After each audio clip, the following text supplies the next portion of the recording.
Ja, ich darf bitte die Teilnehmenden des ersten Panels hier heraufbitten.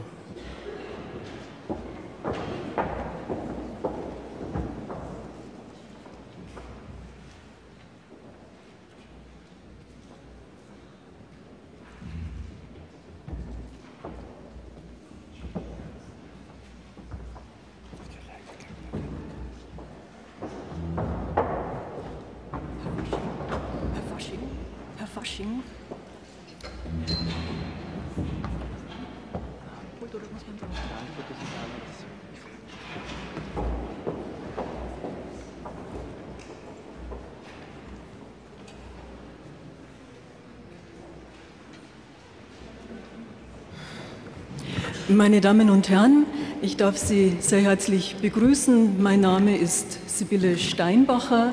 Es ist mir eine ganz besondere Ehre und eine Freude, das erste Panel dieser großen Konferenz zu leiten, zu moderieren. Dies vor allem deswegen, weil ich noch bis vor wenigen Monaten am United States Holocaust Memorial Museum, am dortigen Center for Advanced Holocaust Studies, ein Fellowship wahrnehmen durfte, ein Senior Fellowship und eine wichtige Forschungszeit dort erleben durfte. Und dies auch deshalb, weil ich Mitglied des wissenschaftlichen Beirats des Wiener Wiesenthal-Instituts bin, mich also beiden Institutionen sehr verbunden fühle.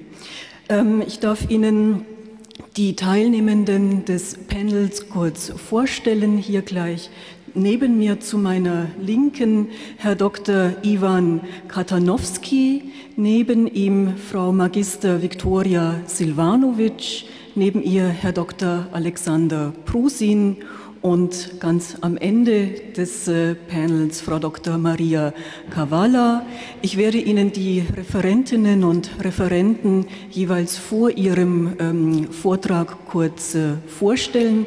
Zum Ablauf: Wir werden die 4 Beiträge nacheinander hören. Die Referierenden werden 20 Minuten sprechen und am Ende werden wir dann eine gemeinsame Diskussion zu allen Beiträgen führen.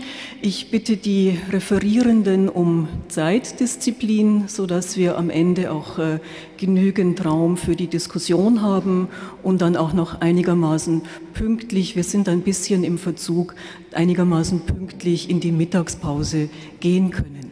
Ja, als erster wird Herr Dr. Iwan Katchanovski sprechen. Ich darf ihn kurz vorstellen.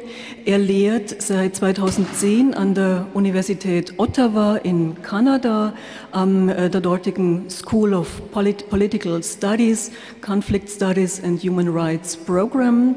Er hat in Politikwissenschaft promoviert an der George Mason University Fairfax in Virginia, war als Gastwissenschaftler an der Harvard University, hat an weiteren Universitäten in den USA gelehrt, hat auch gelehrt an der Universität Lutsk in der Ukraine.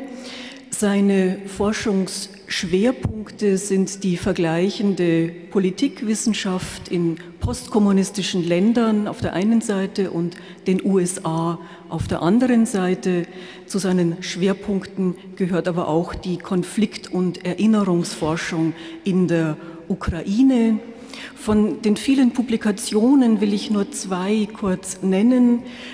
Es ist zum einen das Historical Dictionary of Ukraine, das in der 2.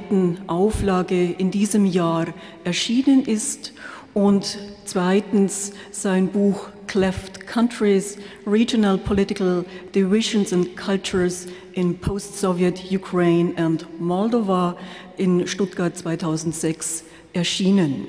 Herr Dr. Katchanovski wird heute sprechen zum Thema The Organization of Ukrainian Nationalists, the Ukrainian Insurgent Army and the Nazi Genocide in Ukraine. Bitte schön, Sie haben das Wort. Thank you very much for inviting me to this conference. Topic of my presentation is organization of Ukrainian nationalists, UN, the Ukrainian Insurgent army called UPA, and their involvement in the Nazi genocide.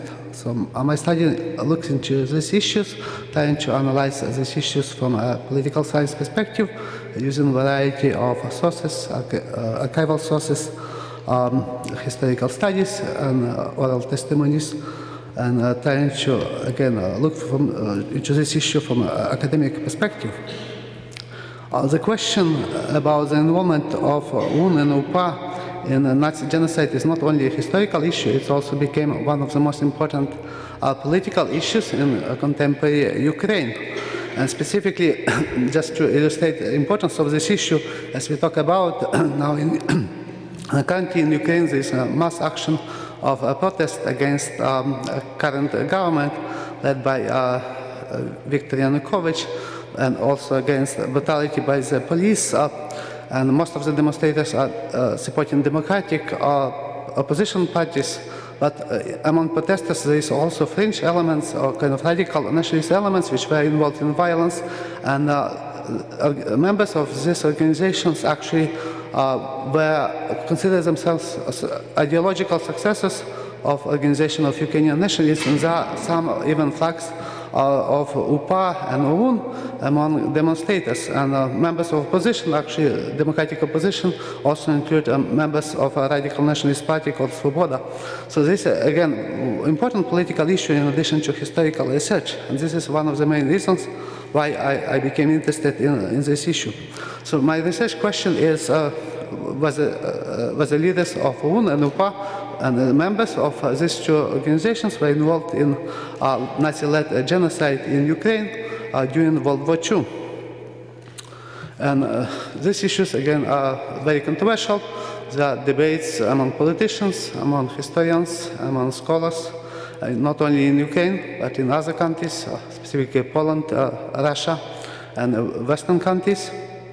But there is a relative lack of academic studies on the question of UPA and UN involvement in Nazi genocide.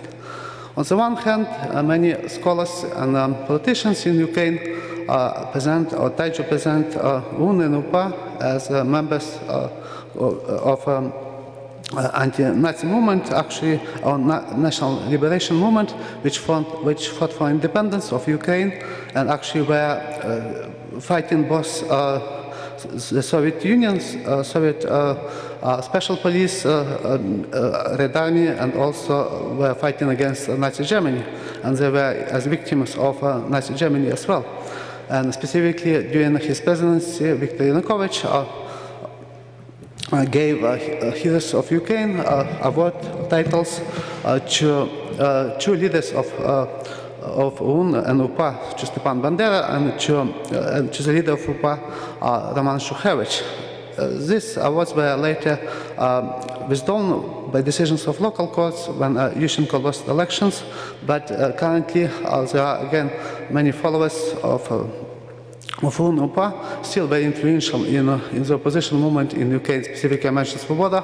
Svoboda received more than 10% of popular vote in the last elections held in 2012. And they are joined with other opposition forces, which are considered to be democratic forces and actually do not support UN and UPA or their legacies. And there is also, again, on the other hand, this image of UNUPA as involved in the Nazi genocide. But this involvement is often ignored by contemporary researchers in Ukraine, or it's minimized, or even in some cases falsified. So there are a variety of examples of these issues. One example is actually a very, again, recent case of mass exhumations which were conducted in the city of Vladimir Volynski, which is located in the Volyn region on the border with Poland, and they joined Ukrainian and Polish expedition, archaeological expedition, found remains of about 1,500 people killed during World War II. And actually they were presented by the media and specifically by researchers in Ukraine as victims of Soviet mass executions in 1941.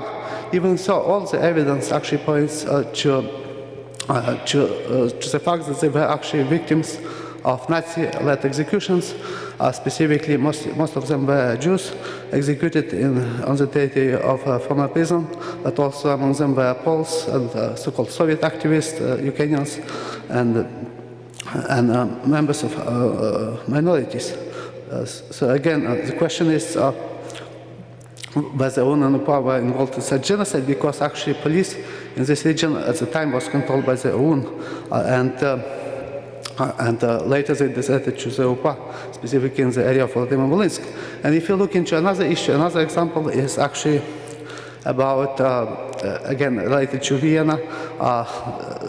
This past summer, a mass grave was exhumed near Duhovich in Galicia region, in Lviv region of Ukraine, and actually the bodies of about 20 people were exhumed there, and they were presented by mass media and people who conducted the exhumation as victims of the Soviet executions.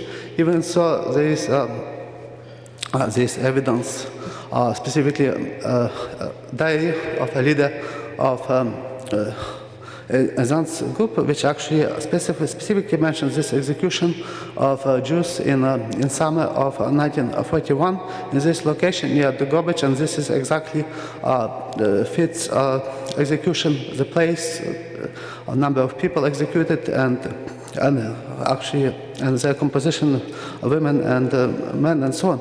And actually some of victims, according to this diary, were actually Jews from Vienna. So this is again very controversial but very important political issue, and in addition to being important from historical perspective.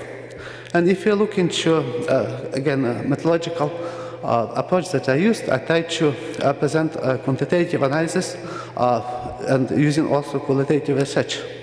So I examined biographies of top leaders of UN and UPA, and also which included actually more than 100 members of leadership of the UNUPA in Ukraine during World War II, and also analyzed biographies of more than 200 middle-rank leaders of the UNUPA, specifically what positions they occupied during World War II.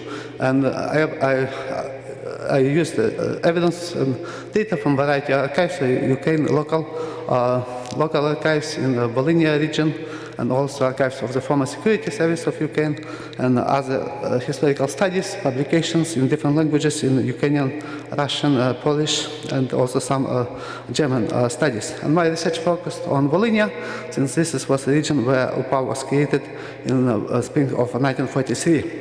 So just briefly, to present the most important results of my research. So they are illustrated in this table in terms of numerical evidence. So if you look into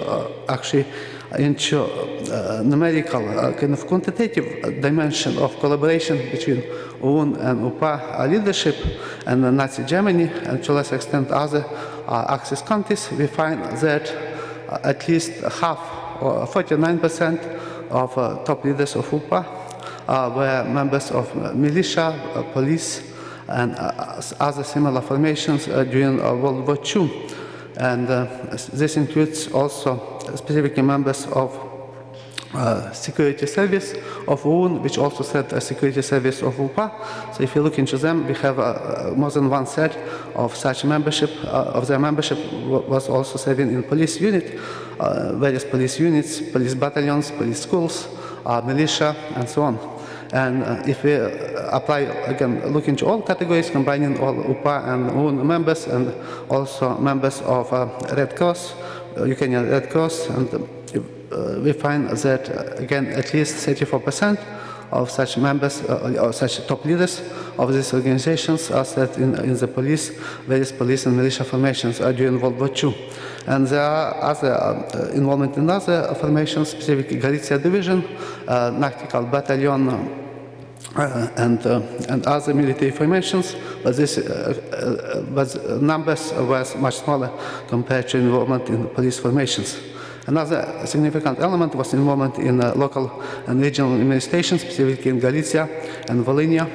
But more important issue actually is an issue of collaboration with security services of Nazi Germany and as military intelligence, Abwehr, and so on. And actually, this evidence based on archives from SBU, Secret Service of Ukraine archives, other archival publications, archival-based documents and publications, we actually find that there was very significant collaboration, specifically between 1939 and 1941, between leaders of UN and UPA and these organizations. So there are specific numbers. Again, this includes all the top leaders of UN, and UPA. We find that about 29% of them said were collaborating in formal or informal way during this, mostly during this time period with German security services, with specifically and military intelligence, Abwehr, SD, SIPO, and so on. And many of them served in special police schools and were trained as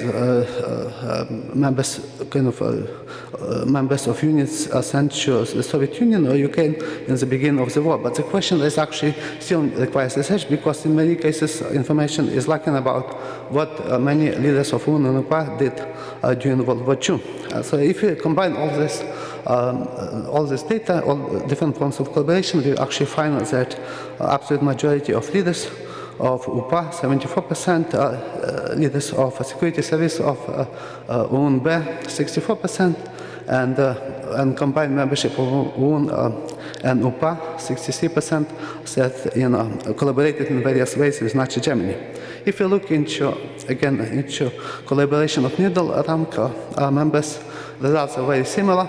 Even so, again, in terms of majority of collaboration was mostly in the form of service in police, militia, and similar formations, and to a lesser extent in a variety of other formations, Nachtigall Battalion, Ronald Battalion, or SS Galicia Division, or local and regional administration, and intelligence and security services, or intelligence and security agencies.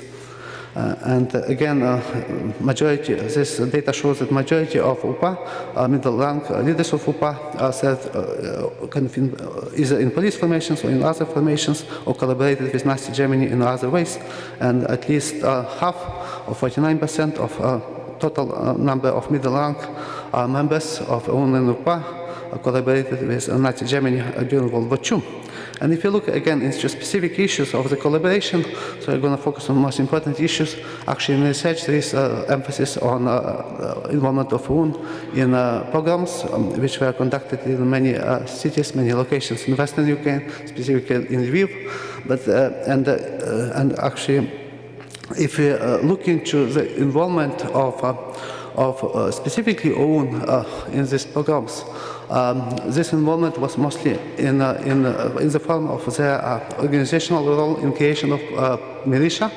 After these regions were taken over by Nazi Germany or Allied forces in the summer of 1941, and actually I think it would be more appropriate to classify this as not as pogroms, but actually as a part of a Nazi-led genocide, because at the time, militia, which was created and organized by UN members of marching groups and also by members of local UN leadership, actually was under formal or informal command of occupational forces. So actually they did this as basically as either as a part of a formal command of occupational forces, or under their again basically agreement to commit such matters during pogroms. And but in addition to this, actually militia forces created by UN participated in a variety of other mass executions, primarily Jews. For example, there were at least 2,000 Jews executed in Ukraine in the end of June, and beginning of July of 1941, and actually members of UN, militia, and activists were involved in these executions. And this took place in other locations, in Volodymyr Volynski, in Rivne, in Zhytomyr, and many other locations and towns in Volhynia, in the other regions of Ukraine, in Galicia as well.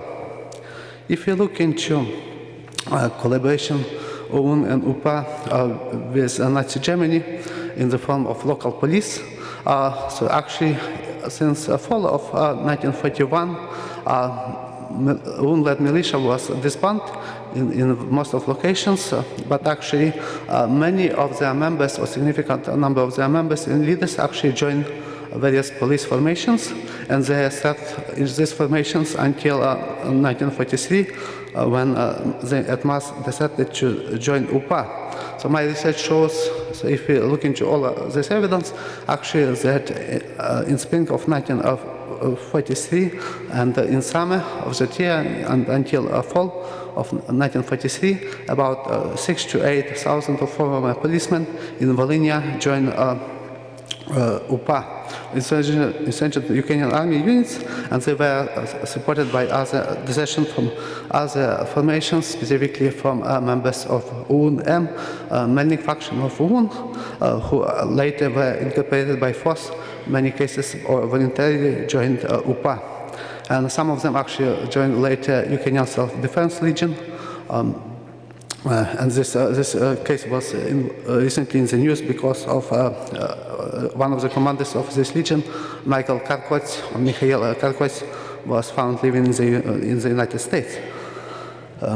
So if you look again into numerical representation, this research shows that the majority of UPA members until at least end of 1943 were members of Nazi-led police or other units which collaborated with Nazi Germany.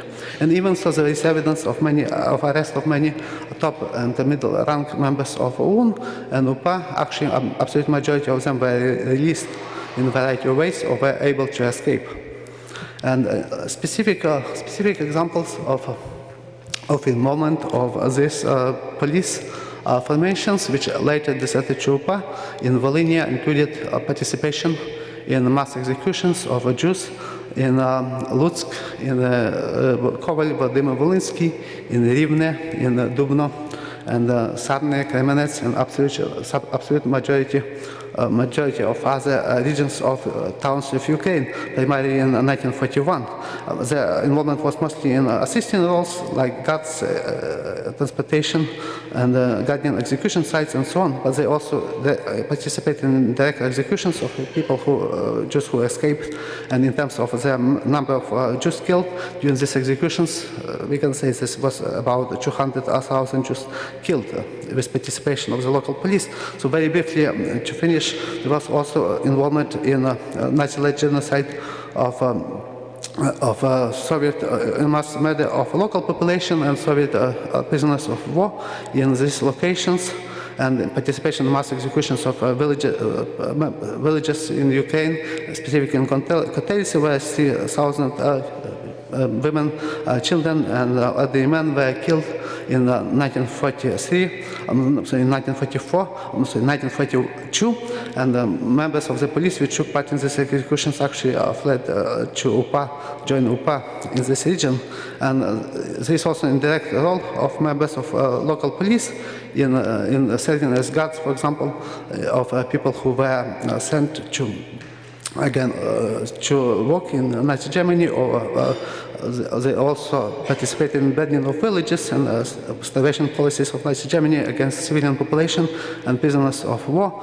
And again, a very significant number of people were killed or died as a result of this collaboration. So we can estimate this again in several 100,000 just in Volhynia. So to conclude this, most important kind of results of the study shows that majority of the UN and UPA leaders in Ukraine collaborated with Nazi Germany until at least until summer or spring of 1943. And again, this evidence that they were also involved in Nazi genocide, but this involvement was mostly in assisting roles And in addition to being involved in mass executions of Jews, which was primary way in which they were involved in such collaboration and in such genocide. So they were involved in murder of Jews, but they were also involved directly or indirectly in murder and the genocidal policies concerning Ukrainians, Russians, and Belarusians and Poles. So thank you.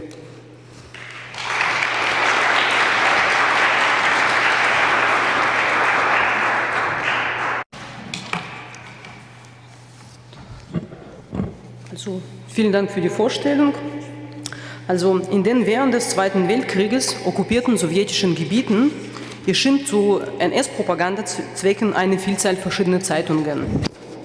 Mithilfe dieser Presse sollte die Bevölkerung ständig und planmäßig im Sinne der NS-Propaganda beeinflusst werden. Die Besatzungspresse suchte auch, die Grundeinstellungen und Sichtweisen der lokalen Bevölkerung zu prägen oder zu stärken. Die zahlreichen Besatzungsperiodika in den ehemaligen sowjetischen Archiven sind erst Anfang der 90er Jahre zugänglich geworden und seitdem zeigt die historische Forschung ein verstecktes Interesse an diese wichtigen historischen Quelle. Die Besatzungspresse ist eine unverzichtbare Quelle für das Untersuchen der NS-Kulturpolitik, des Besatzungsalltags oder der Kollaboration in den besetzten sowjetischen Gebieten. Als historische Quelle kann und wird die Besatzungspresse von den Historikern auch bei der Untersuchung der antisemitischen Propaganda in den besetzten Gebieten herangezogen. Die Besatzungspresse trug mehr als jedes andere Propagandamittel zur Verbreitung der antijüdischen Propaganda in den besetzten Gebieten. In vielen besetzten Regionen war die Presse oft die einzige Informationsquelle für die Bevölkerung. Deshalb war sie bei der Bevölkerung gefragt und wurde tatsächlich rezipiert. Da die Presse unter anderem auch Frontberichte, die Anordnungen der lokalen Verwaltung sowie verschiedene Anzeigen, darunter Stellenangeboten und Fahndungen veröffentlichte. Im Kontext der antijüdischen Propaganda sorgte die Besatzungspresse mehr als jedes andere Propagandamittel für die breite psychologische Beeinflussung der lokalen Bevölkerung bei Durchführung der Politik der Endlösung. Durch die Intensivität der antijüdischen Propaganda konnte auch die Einstellung der lokalen Bevölkerung gegenüber den Juden geändert werden, was gravierende Folgen haben konnte. Zum Beispiel, dass die lokale Bevölkerung nicht mehr bereit war, den jüdischen Nachbarn Hilfe zu leisten. Zu Mitarbeitern der Besatzungspresse zogen die Propagandaabteilungen zahlreiche Vertreter aus der lokalen Bevölkerung heran. Die Analyse verschiedener Presseorgane macht deutlich, dass die einheimischen Pressemitarbeiter nicht nur die Propagandathemen der Besatzer aufgriffen, sondern diese auch im eigenen Sinne weiterentwickelten. Da einer der größten Themenkomplexe der Besatzungspresse, wie gesagt, der Antisemitismus war, spielten gerade bei diesem Thema die Beiträge von lokalen Pressemitarbeitern eine nicht zu unterschätzende Rolle. Sie konnten die Propaganda, darunter auch die antisemitische, an die lokalen Verhältnisse anpassen und sie darin einflechten, was die Propaganda wirkungsvoller machte. Dies verstanden auch die Besatzungsbehörden. Laut einer Ereignismeldung vom 22. Oktober 1941 sei es notwendig, ich zitiere, die antijüdische Propaganda den russischen Verhältnissen anzupassen. Denn ungeachtet eines an sich natürlichen Antisemitismus des Russen ist er jedoch hierbei nicht auf die rassische, sondern eher auf die soziale Frage anzusprechen. Zitat Ende.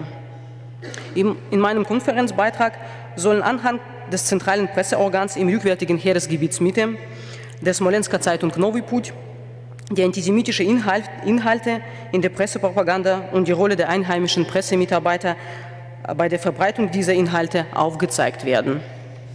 Also zuerst möchte ich ganz kurz allgemein die Zeitung vorstellen. Also einfach ein paar so Schlüsseldaten. Also bereits am 16. Juli 1941 besetzten die Truppen der Heeresgruppe Mitte die Stadt Smolensk. Also am 25. Juli wurde in Smolensk eine einheimische Stadtverwaltung gegründet. 3 Monate später, also am 15. Oktober 1941, erscheint die erste Ausgabe der Zeitung, zunächst unter dem Titel Smolensker Westnik, also Smolensker Bote. Also und die Zeitung erschien offiziell als Organ der Stadtverwaltung. Gut, Bereits Ende November 1941 beginnt man mit dem Aufbau der Zeitung und die Zeitung erhielt erstmal einen neuen Titel, und zwar Novyj Put, also der neue Weg. Der Grund dafür war, dass man eben die Zeitung jetzt nicht nur im Bereich Smolensk, sondern im ganzen rückwärtigen Heeresgebiet Mitte verbreiten wollte. Deswegen auch sollte der Titel allgemeiner werden. Gut, ja, die Auflage der Zeitung steigt und die Zeitung wird auch hat nicht mehr 2, sondern eben 4 Seiten. Und die erscheint dann zweimal die Woche. Also die Propagandaabteilung in Smolensk berichtete, dass die ersten Ausgaben der Zeitung Novyj Put in der Öffentlichkeit einen bedeutenden Erfolg zu verzeichnen hatten und in den Stadtkiosken sofort vergriffen waren. Es wurde auch erwähnt, dass bei der Herausgabe der Zeitung ein besonderer Wert auf Beiträge aus russischer Feder gelegt wird. Also das Zeitungsbild sah folgendermaßen aus. Hier sind die ersten 2 Seiten. Also die erste Seite beinhaltete meistens einen Leitartikel und eine Zusammenfassung der Wehrmachtsberichte. Die zweite Seite enthielt vorwiegend außenpolitische Meldungen. Die dritte Seite brachte meistens Berichte über das sowjetische Russland sowie Feuilletons, Erzählungen und Reiseberichte. Also auf der 4. Seite wurden Nachrichten lokalen Charakters mit dem Schwerpunkt auf die Schilderung des wirtschaftlichen Wiederaufbaus der besetzten Gebiete, Kulturveranstaltungen sowie Anzeigen, Anordnungen und Fahndungen veröffentlicht. Und gerade die Inhalte, die auf der 3. und 4. Seite veröffentlicht wurden, stammen meistens aus den Federn der einheimischen Zeitungsmitarbeiter. Also die Zeitung erscheint fast 2 Jahre lang. Also die erste Ausgabe erschien am 12. September 1941 und eben 2 Wochen später wurde die Stadt Smolensk von der Roten Armee zurückerobert. Die Redaktion und die Mitarbeiter der Zeitung, die sind dann weiter nach Westen geflohen und die Zeitung blieb dann nicht weiter fortbestehen, sondern die Mitarbeiter arbeiten dann ja, bei anderen Presseorganen oder eben bei den Propagandaeinrichtungen weiter. Also jetzt möchte ich zum ersten inhaltlichen Punkt meines Vortrags übergehen, also antisemitische Propaganda in der Zeitung Novyj Put. Also eine der propagandistischen Aufgaben der Presse in den besetzten Gebieten war es, die These der Befreiung der sowjetischen Völker vom Judo-Bolschewismus zu verbreiten. Auch der intensiv betriebenen Bolschewismuskritik nahm der Antisemitismus einen beinahe zentralen Platz ein. Genauso gehörte der Antisemitismus im Novyj Put zu einem unabdingbaren Bestandteil der antibolschewistischen Propaganda. In ihren antisowjetischen Artikeln hob die Zeitung ständig hervor, die bolschewistische Herrschaft in Russland, in Sowjetunion sei eine jüdische Herrschaft. Der Begriff Judäo-Bolschewismus stand in vielen Artikeln, die unterschiedlichen Lebensbereiche in der Sowjetunion kritisierten, deutlich im Vordergrund. Es gab auch eine Reihe an Artikeln, die den Marxismus und Bolschewismus als eine jüdische Ideologie darstellten. Der Marxismus, hieß es zum Beispiel in einem der Artikel, sei eine menschenhassende Lehre, die der Jude Marx erschaffen habe mit dem Ziel, die Menschheit unter der Macht des Judentums zu versklaven. Demzufolge sei die Partei der Bolschewiken aus einer, ich zitiere hier, organische Verschmelzung zweier Doktrinen, marxistischen und jüdischen, entstanden und die weitere Tätigkeit der bolschewistischen Partei befindet sich ausschließlich unter der Kontrolle des internationalen Judentums. Zitat Ende.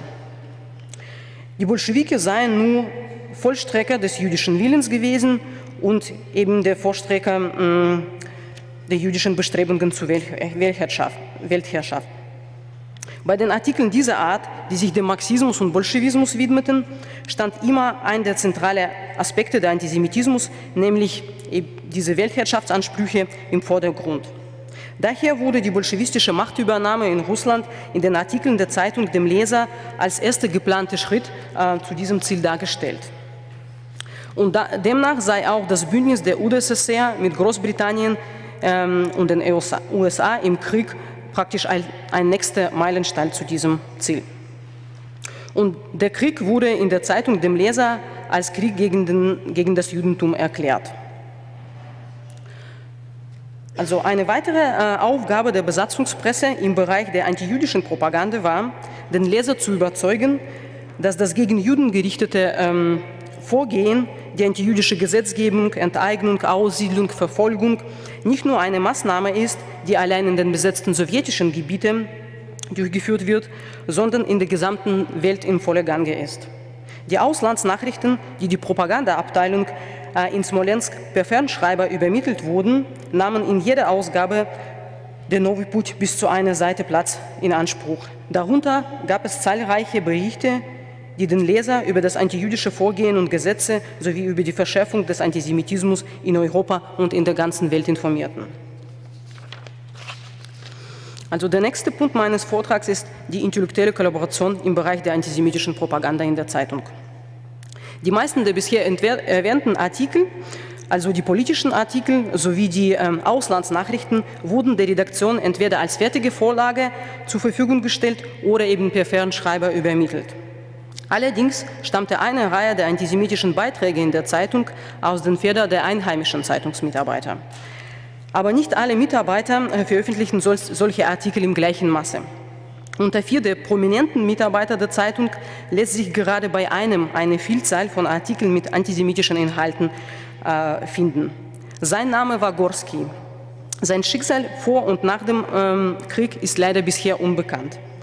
Lediglich seine Feuilletons, Reiseberichte und andere Beiträge für die Zeitung sind uns bekannt. Gorski war derjenige, der die Novyj Put Zeitung als eine eindeutig antisemitische Zeitung weitgehend geprägt hat. In der Zeit zwischen Februar und Oktober 1942, also innerhalb von so 9 Monaten, erschienen in Novyj Put mehr als 10 aus seiner Feder stammende antisemitische Artikel, welche nach ihrem Erscheinen in Smolensk auch in den lokalen Nebenausgaben von Novyj Put, also auch in anderen Städten im rückwärtigen Heeresgebietsmitte, veröffentlicht wurden. Im Februar 1942 veröffentlicht er seinen Artikel Der Jude regiert in Moskau. Bereits in diesem Artikel zeigt sich eine klare Tendenz, die Gorski konsequent verfolgte, das jüdische Feindbild zu personifizieren, indem angeblich konkrete Beispiele in einem allgemeinen Kontext, vor allem in den Erzählungen bzw. Feuilletons, also mehr in literarischen als in politischen Berichten aufgeführt wurden. So zum Beispiel geht er in diesem Artikel auf das in der Propaganda verbreitete Thema der jüdischen Übermacht im Kreml ein, schildert aber im Vordergrund dieser Darstellung eine ungleiche Begegnung zwischen einer russischen Frau, einer Bettlerin und einer wohlhabenden jüdischen Frau. Und eben diese Begegnung schildert Gorski sehr bildlich und emotional. Bei dieser Darstellung tritt die russische Frau als Sinnbild für das Leiden des unterdrückten Volkes, des unterdrückten russischen Volkes und vor allem der Bauernschaft auf. In einem weiteren Artikel von Gorski unter dem Titel Vergifter treten die Juden als Verführer der Frauen und als Zerstörer von Familiengrundsätzen und Familientraditionen auf. Der Eindruck, den diese Schilderung hinterlässt, versucht Gorski wiederum anhand von einem vorgeblich konkreten Beispiel der Erzählung über das Schicksal einer Frau zu verstärken. Auch als reisender Korrespondent berichtete Gorski über die besetzten Gebiete, wobei die antijüdische Thematik auch in diesen Artikel präsent blieb. Beinahe alle Gattungen in der Zeitung deckte Gorski mit seinen antisemitischen Artikeln. Er schrieb politische Artikel, veröffentlichte Reiseberichte und mit seinen Erzählungen und Feuilletons bediente er auch den Unterhaltungsteil der Zeitung, sodass der Leser, der zum Beispiel den politischen Teil der Zeitung nicht lesen wollte, mit seinen Texten und eben dem Antisemitismus trotzdem konfrontiert wurde. Ein weiterer Mitarbeiter der Zeitung, Sergei Schirokov, wurde in der Zeitung dem Leser zuerst durch seine zum Teil autobiografischen Berichte über sowjetische Gefängnisse und Zwangsarbeitslager und durch seine Gedichte bekannt. Im Frühjahr 1943 aber veröffentlicht Schirokov in 3 Ausgaben der Zeitung einen langen Artikel, in dem er das sowjetische Schriftsteller- und Künstlermilieu als ein rein jüdisches Milieu schilderte und griff dabei die einzelnen Künstler und Schriftsteller jüdischer Herkunft an, indem er diese als Nichtskönner bezeichnete und sie in ihrem Schaffen öfters des Plagiats beschuldigte. Also die antisemitische Propaganda in der Zeitung wurde auch durch andere Propagandamaßnahmen unterstützt und vorangetrieben. In den besetzten Gebieten wurden zum Beispiel die NS-Propagandafilme wie Judsius, Ewige Jude sowie die Rothschilds vorgeführt. Und immer nach solchen Filmen druckten die Zeitungen eine Rezension über den Film. Also so zum Beispiel lief in Smolensk im März 1943 der Film Judsius im Kino. Und dieser Film erhielt nach seiner Vorführung eine positive Rezension im Novyj Put und der Film wurde dort bezeichnet eben als ein Film, den, ich zitiere kurz, alle gesehen haben müssen. Zitat Ende. An der Verbreitung der antisemitischen Propaganda waren auch Menschen beteiligt, die durch andere Institutionen mit den Besatzern kollaborierten und eben nicht direkte Mitarbeiter der Zeitung waren. In Smolensk ist der Vorsteher und Oberpriester der Smolensker Kathedrale, Nikolai Schilowski, ein Beispiel dafür, da er sowohl in seinen Radiosendungen im besetzten Smolensk antisemitische Propaganda betrieb, als auch im Novyj Put einen Artikel mit dem Titel Unversöhnlichen Feinden des Christentums veröffentlichte. Also hier ist auch das Bild von Schilowski, was auch in Zeitung abgebildet war und zeigt ihn hier während einer Aufnahme einer Radiosendung. Also in seinem Artikel, was die Zeitung veröffentlichte, Unversöhnliche Feinde des Christentums, rief er auf, ich zitiere, die Stunde der letzten Antwort kommt näher. Es kann keine Versöhnung mit Juden geben. Das Judentum ist ein unversöhnlicher Feind des Christentums. Also solche Artikel, Zitat Ende, solche Artikel konnten eine zusätzliche Wirkung erzielen. Denn selbst ein skeptischer Leser konnte durch derartige Aussagen eines Oberpriesters, der womöglich auch ein hohes Ansehen in der Stadt genoss, beeinflusst werden. So, hiermit komme ich zum letzten Punkt meines Vortrags, und zwar die antisemitische Propaganda in der Zeitung und die Vernichtungsaktion in Smolensk. Eine in der Forschung vertretene These in Bezug auf die antisemitische Propaganda in den besetzten sowjetischen Gebieten stellt die Verschärfung dieser Propaganda während den Vernichtungsaktionen fest. Am 15. und 16. Juli 1942 wurden in Smolensk unter aktiver Teilnahme der örtlichen Polizei 2000 Juden erschossen. Am 16. Juli 1942, also am zweiten Tag der Vernichtungsaktion, wurde in der Stadt der Jahrestag der Befreiung vom Bolschewismus groß gefeiert. Die Vernichtungsaktion selbst wurde in der Zeitung in keiner Weise erwähnt. Auch die Anzahl der Artikel mit antisemitischen Inhalten erhöhte sich nicht. Allerdings sind viele Artikel dieser Art unmittelbar nach der Vernichtungsaktion und auch im Laufe der nächsten Monate noch brutaler und direkter geworden. Eben direkter geworden, was die Aufrufe zur Vertreibung oder zur Vernichtung angeht. Ich möchte hier auch ein paar Beispiele nennen. An erster Stelle kann ein Artikel genannt werden, in dem es über die Erschießung des letzten russischen Zaren und der Zarenfamilie handelt. Darin wurde nicht nur dieser Mord den Juden zugeschrieben, sondern es wurde auch betont, dass dieses Verbrechen auf bestialische Art und Weise verübt worden sei.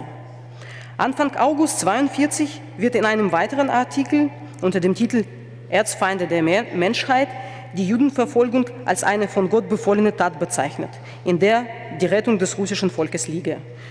Und dieser Artikel endet mit dem Aufruf im Sinne der Schwarzhunderter, ich zitiere kurz, Schlag Juden, rette das russische Volk. Zitat Ende.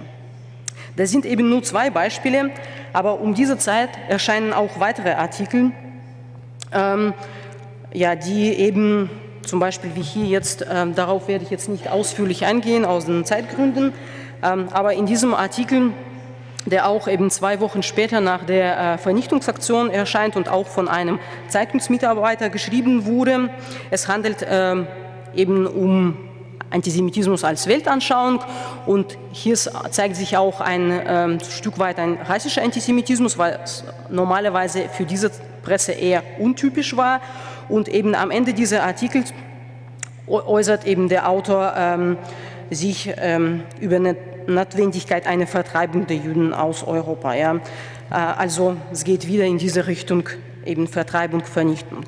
Also meiner Meinung nach sind solche Artikel als eine Reaktion auf das Vorgehen in Smolensk zu verstehen. Und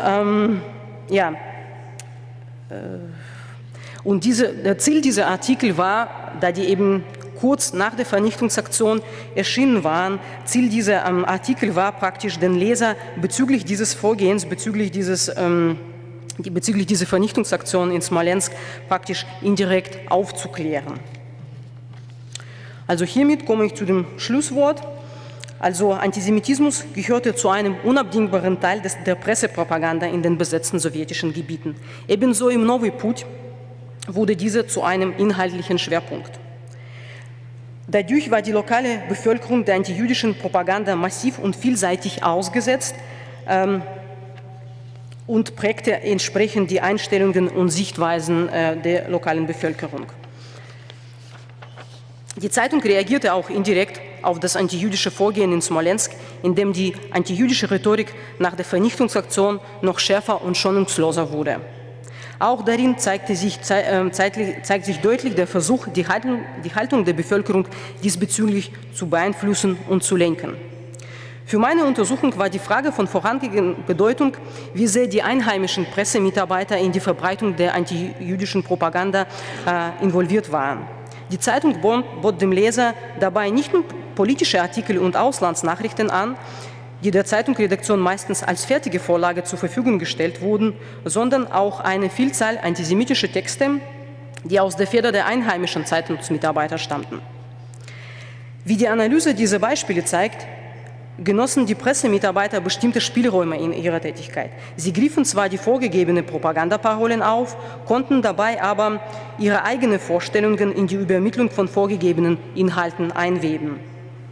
Die einheimischen Pressemitarbeiter waren diejenigen, die die antisemitische Propaganda auch in den lokalen oder landesspezifischen Kontext einflochten und griffen dabei bestimmte Stereotype und Vorurteile auf, um ihre Behauptungen somit standhafter zu machen. Das jüdische Feindbild wurde vor allem in den Beiträgen der Zeitungsmitarbeiter personifiziert und in literarischer Form erarbeitet. Anhand der antijüdischen Beiträge einigen Pressemitarbeiter, wie zum Beispiel im Fall von Gorski, zeigt sich auch, dass die Zeitungsmitarbeiter eben diejenigen waren, die die antisemitische Propaganda in der Zeitung zugespitzt haben. Außerdem waren ihre Texte vom Genre sehr vielfältig, was dafür sorgte, dass kaum ein Zeitungsleser dieser Propaganda entgehen konnte. Vor allem die raffinierte Propaganda aus der Feder der einheimischen Kollaborateure sorgte dafür, dass die lokale Bevölkerung ihre Einstellung gegenüber der jüdischen Bevölkerung änderte.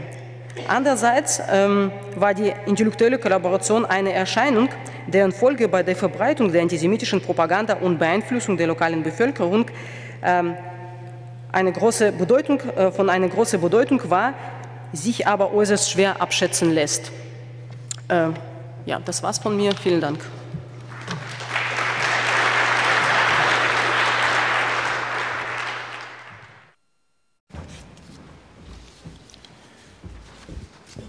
First of all, I would like to thank the organizers of the conference for having me at such a distinguished gathering.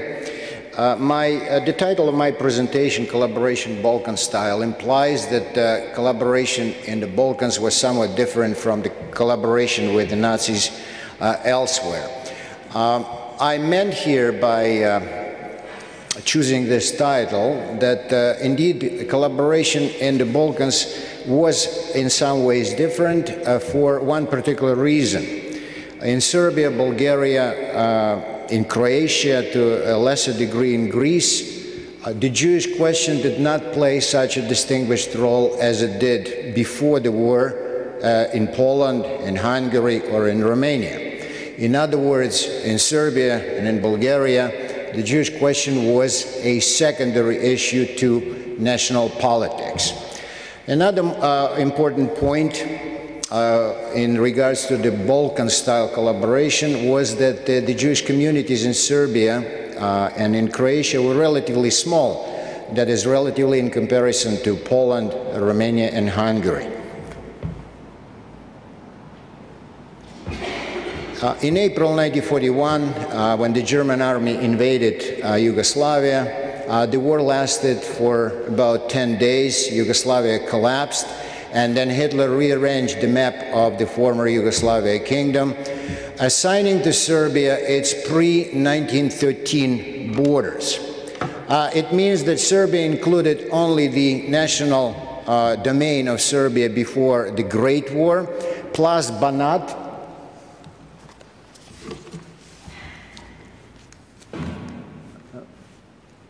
no? Well, at any rate, the green area, okay. The green area is Banat, which was inhabited predominantly but not exclusively by the German minority.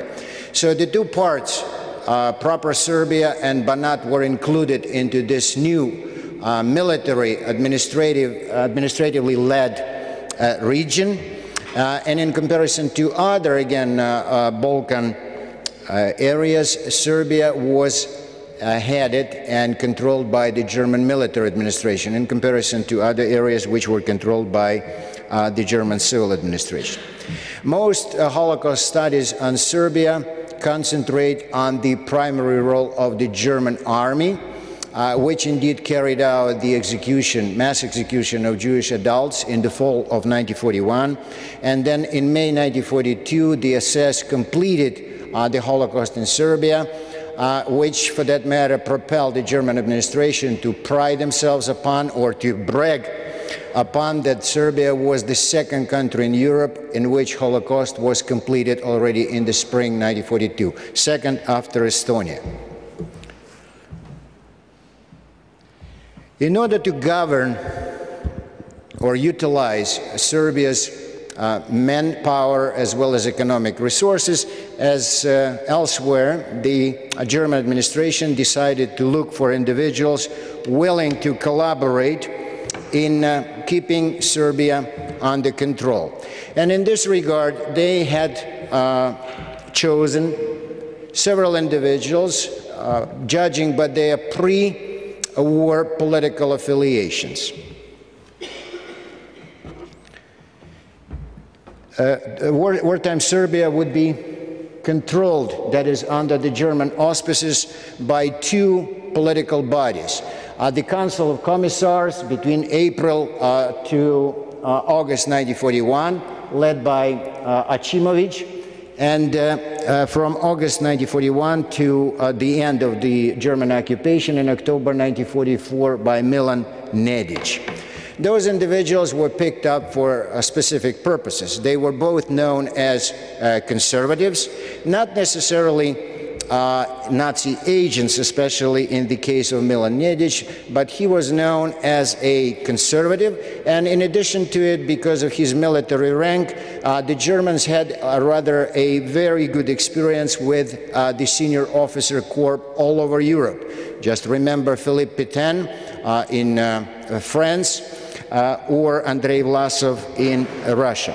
So Nedic, upon whom I will concentrate and who would lead the Serbian administration, collaborationist administration, was not known for his anti-Semitic views before the war. Most likely he was either indifferent or suspicious, but not necessarily a vehement anti-Semite. In comparison to the leader of the quasi-fascist movement in Serbia, Dmitry Ljotić.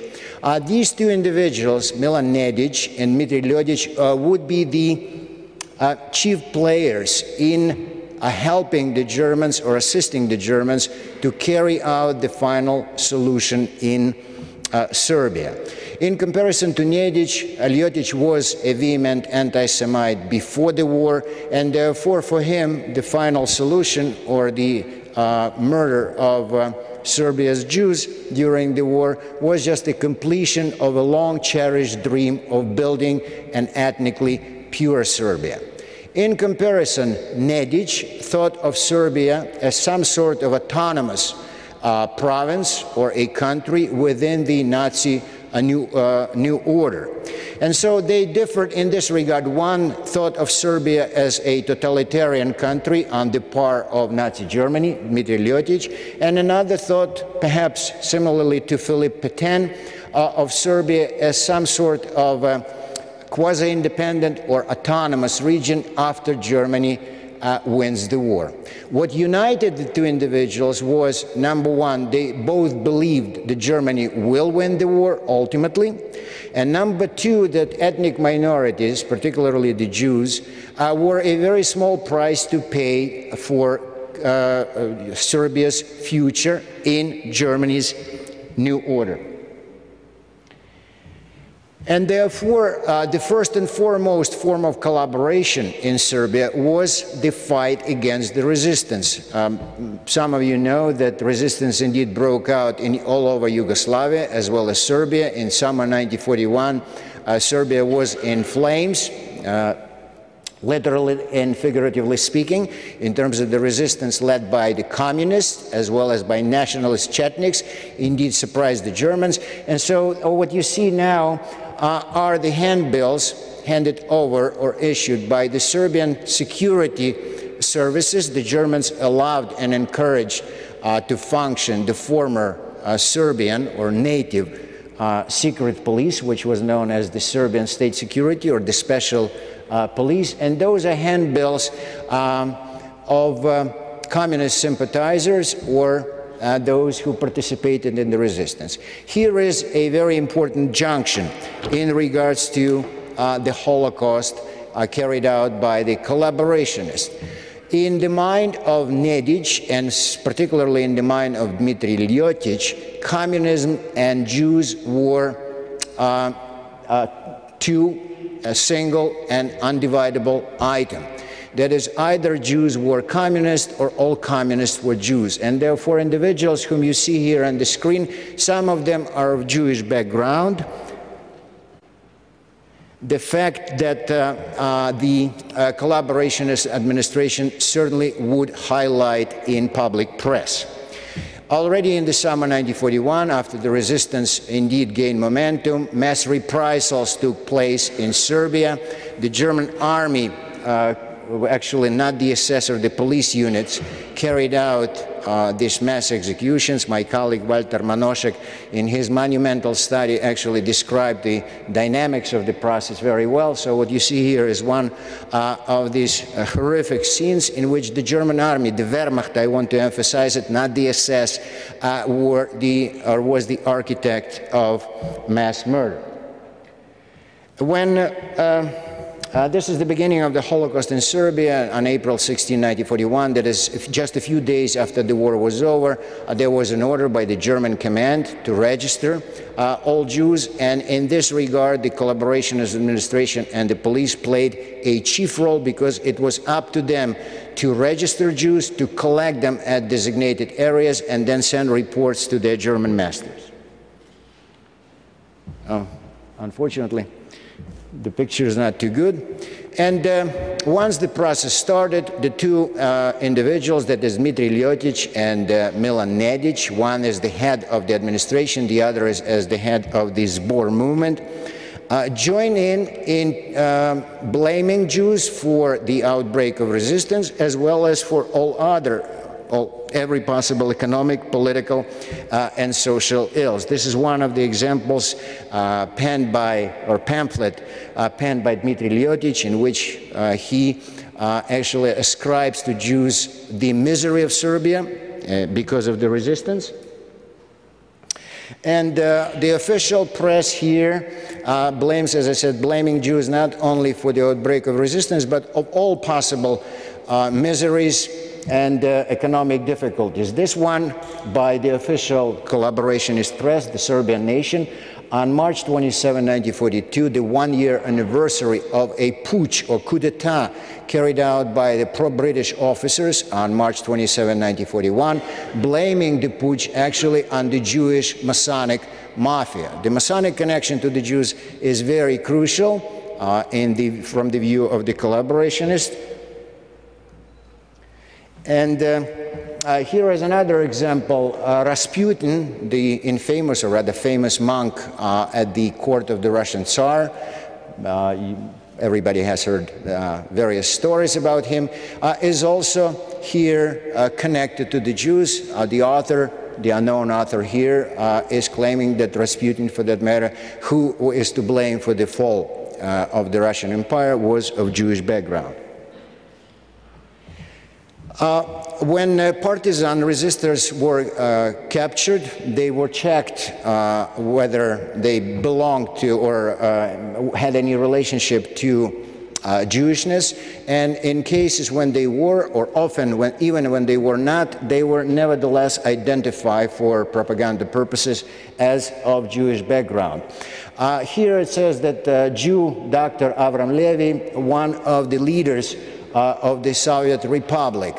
According to all sources that I checked and my colleagues in Belgrade, there was no individual of such name among the leaders of the Soviet Republic. There was just a partisan, indeed a Jewish partisan of that name, so we can actually conclude that the propaganda, the official propaganda, just elevated him to the alleged leadership of the Soviet Republic, again, to emphasize the point that resistance in Serbia was led by, organized and led by alien forces, that is, the Jews, rather than native Serbs.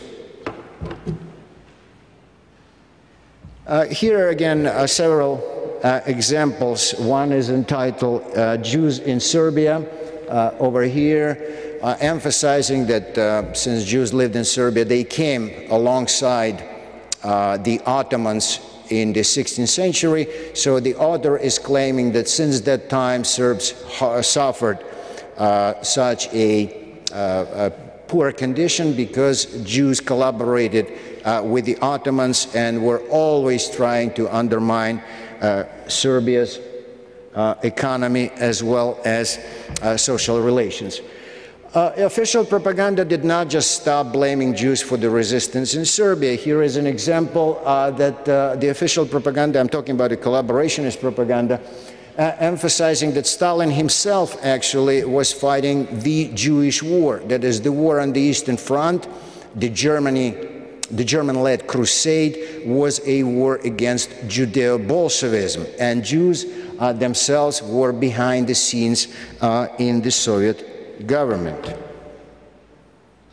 Not only, of course, the Soviet leaders were targeted by the collaborationist propaganda, but also the Western leaders. Here, Churchill, or the alleged Jewish stock or background of Churchill is emphasized. Churchill, again, is alleged to have been fighting the Jewish war. Of course, Roosevelt was not accepted as well. That is, here Jews actually are blamed for everything, for creating the Soviet Union, for organizing the resistance, but also here they are castigated by the collaborationist propaganda for creating democracy. Democracy is associated increasingly with a Jewish capital. And finally, as I mentioned before, the connection between Jews and Masons became a high point of the collaborationist propaganda. In the fall 1941, the so-called anti-Mason exhibition was opened up in Belgrade. For that matter, it was nothing new in this regard. A year before, in October 1940, in France, the similar exhibition was already hailed as a big success. So Belgrade, of course, was not a new ground, but the methods were the same. Here are the stamps created to commemorate the opening of the exhibition, and the anti-Masonic exhibition, as I said, was to emphasize the connection between the Masons and the Jews. Number one, the Masons as a secret society have been targeted by the Nazis since the inception of the Nazi regime, but also, in my opinion, there is an important element because for the majority of average Serbs, the Masons themselves, remaining a rather secret and vague, if you will, definition, would have no meaning as the image or the embodiment of a powerful enemy. So when connected to the Jews, they acquired, if you will, some human traits, because Jews lived among the Serbs, and so their connection to the Masons certainly played an important role. This is again one of many pieces of the anti-Masonic exhibition. As you see, there is a very clear message that Jews and the Masons. Whether the Masons were the leading force or the Jews the leading force, it did not actually matter, because their goal, their ultimate objective is one and the same: domination of the world.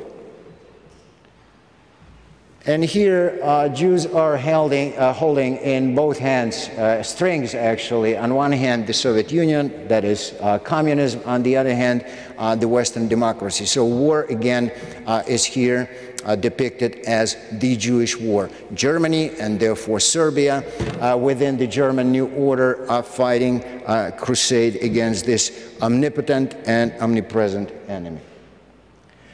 And finally, the collaborationist administration did not just stop of participating in the propaganda efforts of the German military administration, but it directly participated in the Holocaust. Several institutions, such as the Special Police, created a special department very much modeled upon the infamous Gestapo Jewish or Judenreferat of the Gestapo. And here is the chief of the Jews and Gypsies department, which hunted Jews all over Serbia. For that matter, the Germans were so much impressed by their Serbian colleagues from the Special Police that they actually delegated them to track down all the Jews who were in hiding or living under false identities, and therefore the Special Police would be playing a very key role in the persecution and killing of the Jews. And here my last picture. Many Jews actually in Serbia, because as I mentioned in the beginning of my presentation, that the Jewish question did not play such a prominent role in Serbia as it did in Poland or Hungary.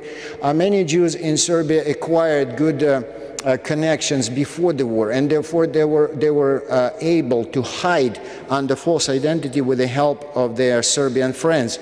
So one, Berta Filatovic, who actually, for whom her Serbian friend, a Christian friend, acquired a false identification, was living under assumed name until the Special Police agents finally tracked her down. So her card was, when she was arrested, her card was compiled by the Special Police, and to emphasize its efforts, its zeal, its energy of hunting out the racial enemies of the Third Reich, in the report to the Gestapo, because the Special Police always, there was a liaison officer between the two institutions,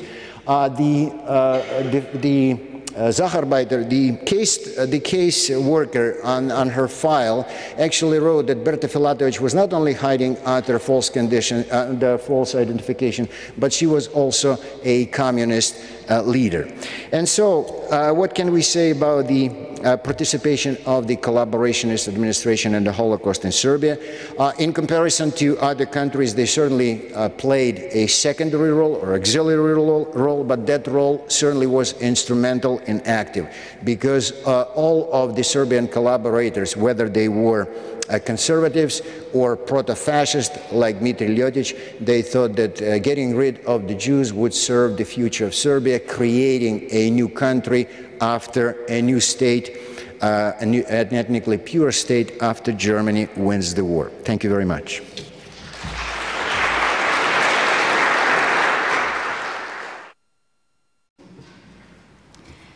Well, hello to everyone, and I would like to thank you for the introduction, and to thank you, the organizers, for this conference.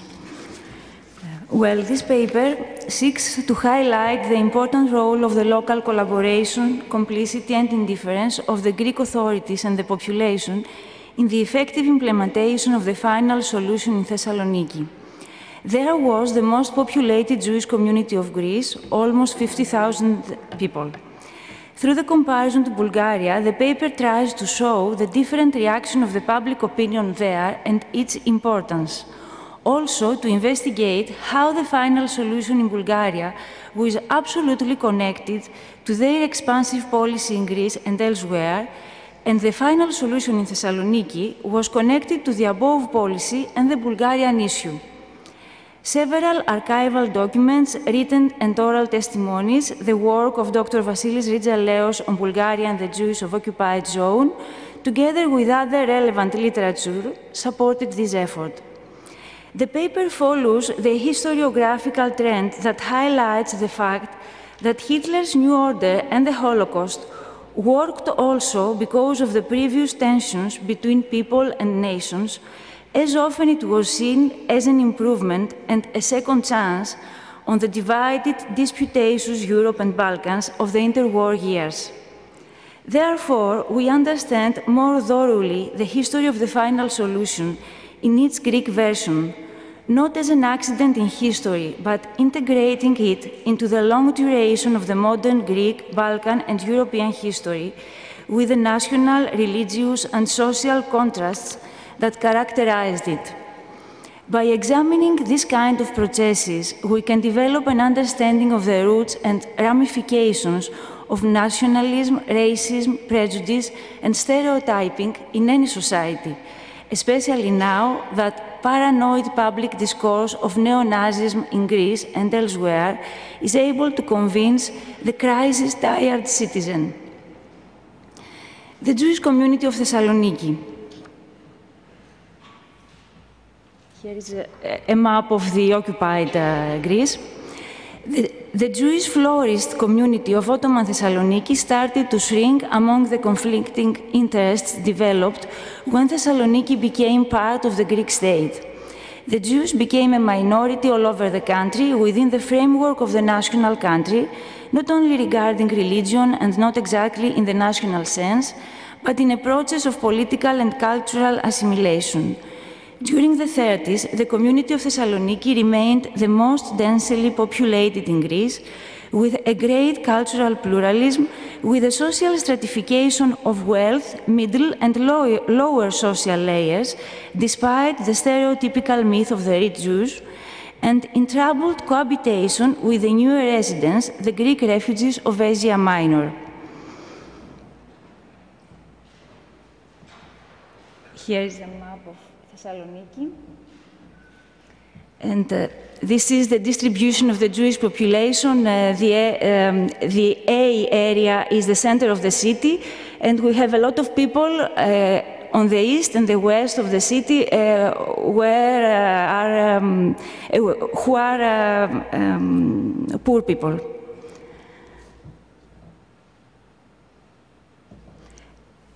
Here is an economic layering based on the total saddle, so we can see the stratification we've talked about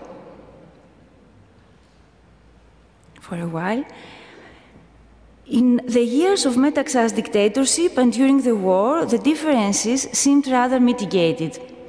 On the eve of the expatriation, they had undergone, together with the total of the society of Salonika, the losses of the bombings, the war, and starvation. The community was almost an integral part of the society of the city just before the war. Since the mid-30s, the causes for intercommunal tensions, political and economic rivalries, national cohesion had begun to be limited. Again,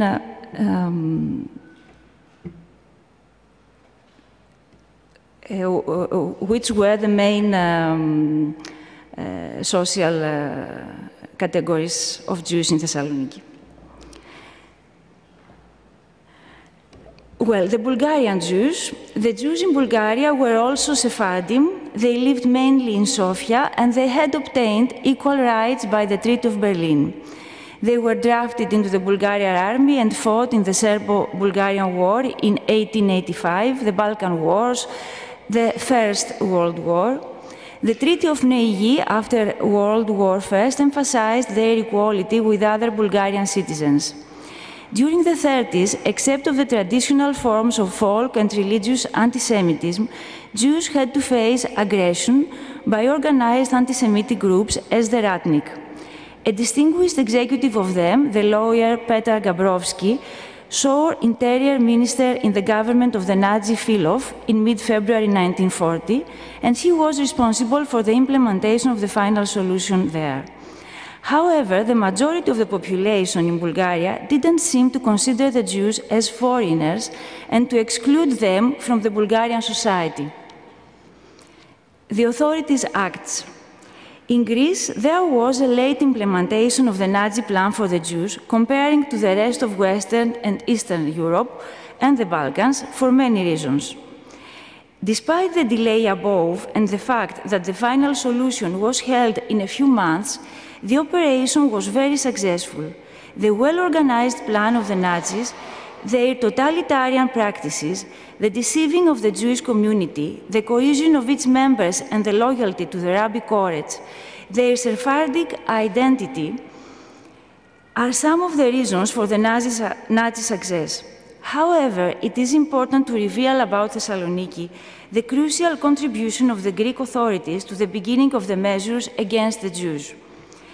During the Nazi occupation, Greece had a collaborationist government after losing the war with them, while Bulgaria accessed the Axis powers since March 1, 1941. In September 1941, Sonderkommando Rosenberg was frustrated to see that Greek government was reluctant to adopt anti-Semitic legislation, trapped by the influence of the Jewish element, as he reported. On the other hand, in September 1942, and after the Wannsee Conference, Çolakoglu, the Prime Minister, stated about Greece's position in the New World Order and the Jewish question. It is natural that this issue will be resolved according to the whole new order in Europe, without leaving room for initiatives to support the Jews by the existing Greek government. In Bulgaria and in the Bulgarian occupied zone, the adoption of anti-Jewish measures were part of a policy of mutual concessions and exchange between Bulgaria and Nazi Germany. In the first half of 1941, the Nazi promised to Bulgaria its strategic exit into the Aegean through the military occupation of Eastern Macedonia and Thrace. As an exchange, Germany asked for military facilities and for the implementation of the anti-Jewish measures by King Boris III in January 1941 in the old and the new territories. According to the German diplomatic archives, the Bulgarian military presence in the occupied territories was temporary. Instead, Sofia, exploiting the Nazi tolerance, took illegal decisions about the incorporation of the new territories in the main Bulgarian one. The illegal act of the incorporation took the form of a law which was approved by a large majority in the parliament, and it was received with great enthusiasm by Bulgarian society as their great idea was fulfilled.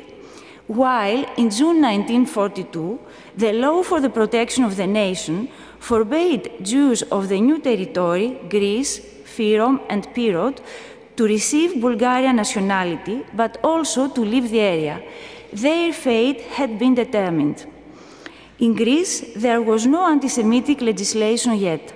However, in Thessaloniki, regardless of the general conclusion of Commando Rosenberg, there was a nationalistic anti-Semitic group activated throughout the 30s, which now found fertile ground.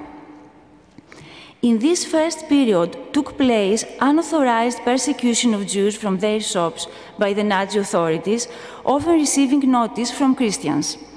The service of propaganda staffel made the Jews who owned film companies to transfer them to Christians, preferably refugees from Eastern Macedonia and Thrace. The Nazi authorities took advantage of the differences between the two states and put the Jews in the middle by introducing the idea of offering Jewish property to Christian Greek refugees from Eastern Macedonia and Thrace. In the meantime, thousands of refugees were coming into the city. The Greek fear since 1912 and through the interwar period of Bulgaria's expansion towards Greek Macedonia was becoming a reality. In July 1942, in response to the imposition of forced labor by the Nazi authorities, Athanasios Chrysochou, the Inspector General of Provinces of Macedonia, known for his fanatical anti-communism and anti-Bulgarian nationalism, complained about the exclusion of the Jews of the measure. This gave rise to the first anti-Jewish measures in the city.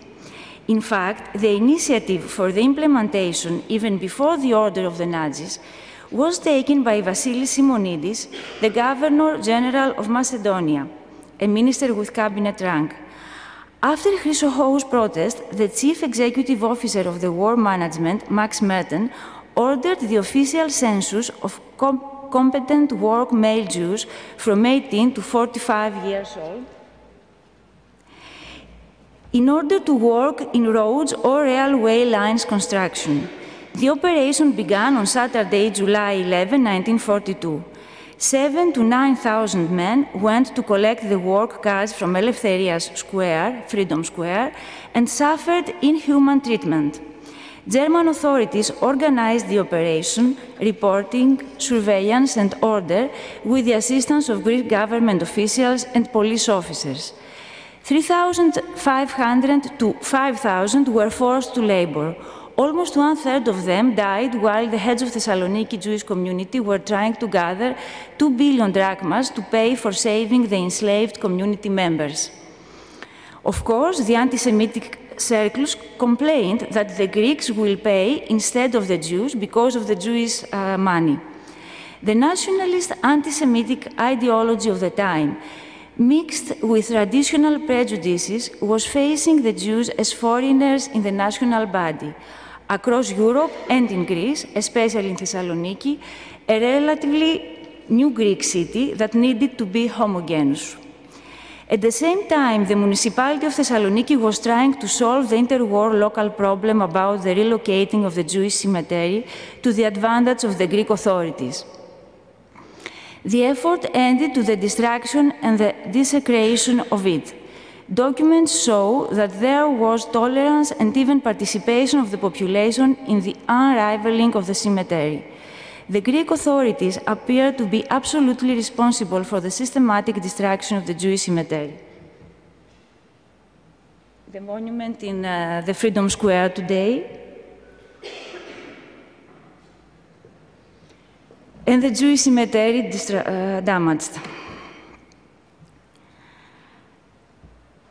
The persecution of the Jews officially began with the arrival in February 1943 of Dieter Wisliczeny and Alois Brunner, partners of Himmler and Eichmann.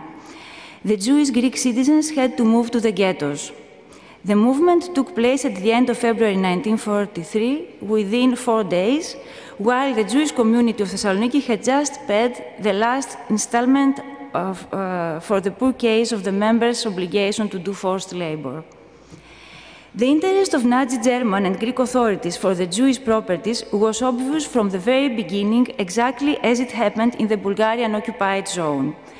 The gold reserves seem to have helped the Greek economy significantly, either with smaller or with bigger sums in gold. However, the German and Greek authorities are likely to have sold up also Jewish real property or chattels for gold. Moreover, the National Bank of Greece searched for Jewish deposits in banks outside Thessaloniki. It's the next one.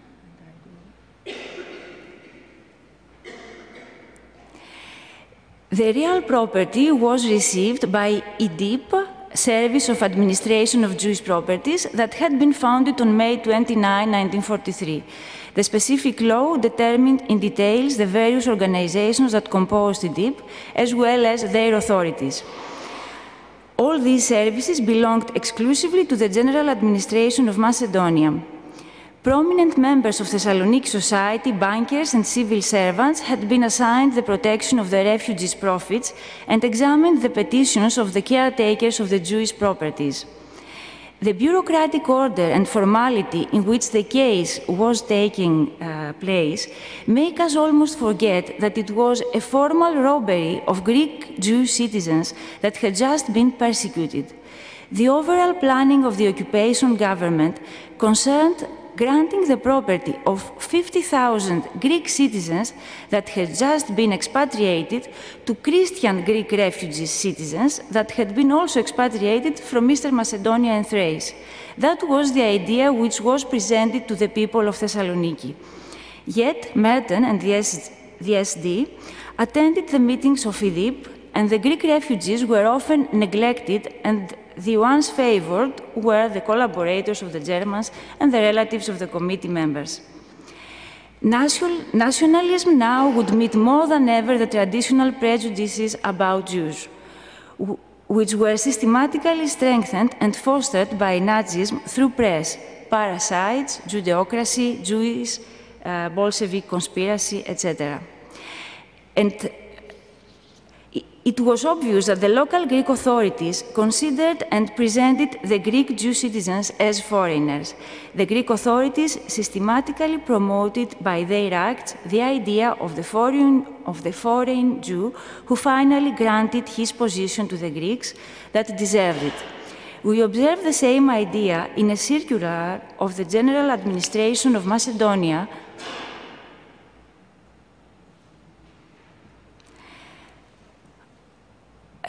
related to the filling of employment vacancies of unemployed Greeks positions that were created after the deportation of the Jews. The last minute, there were some public reactions against the measures as far as the mixed marriages are concerned, by Gennadios, the Bishop of Thessaloniki, by Vasilios Simonidis, and individuals who are personally affected.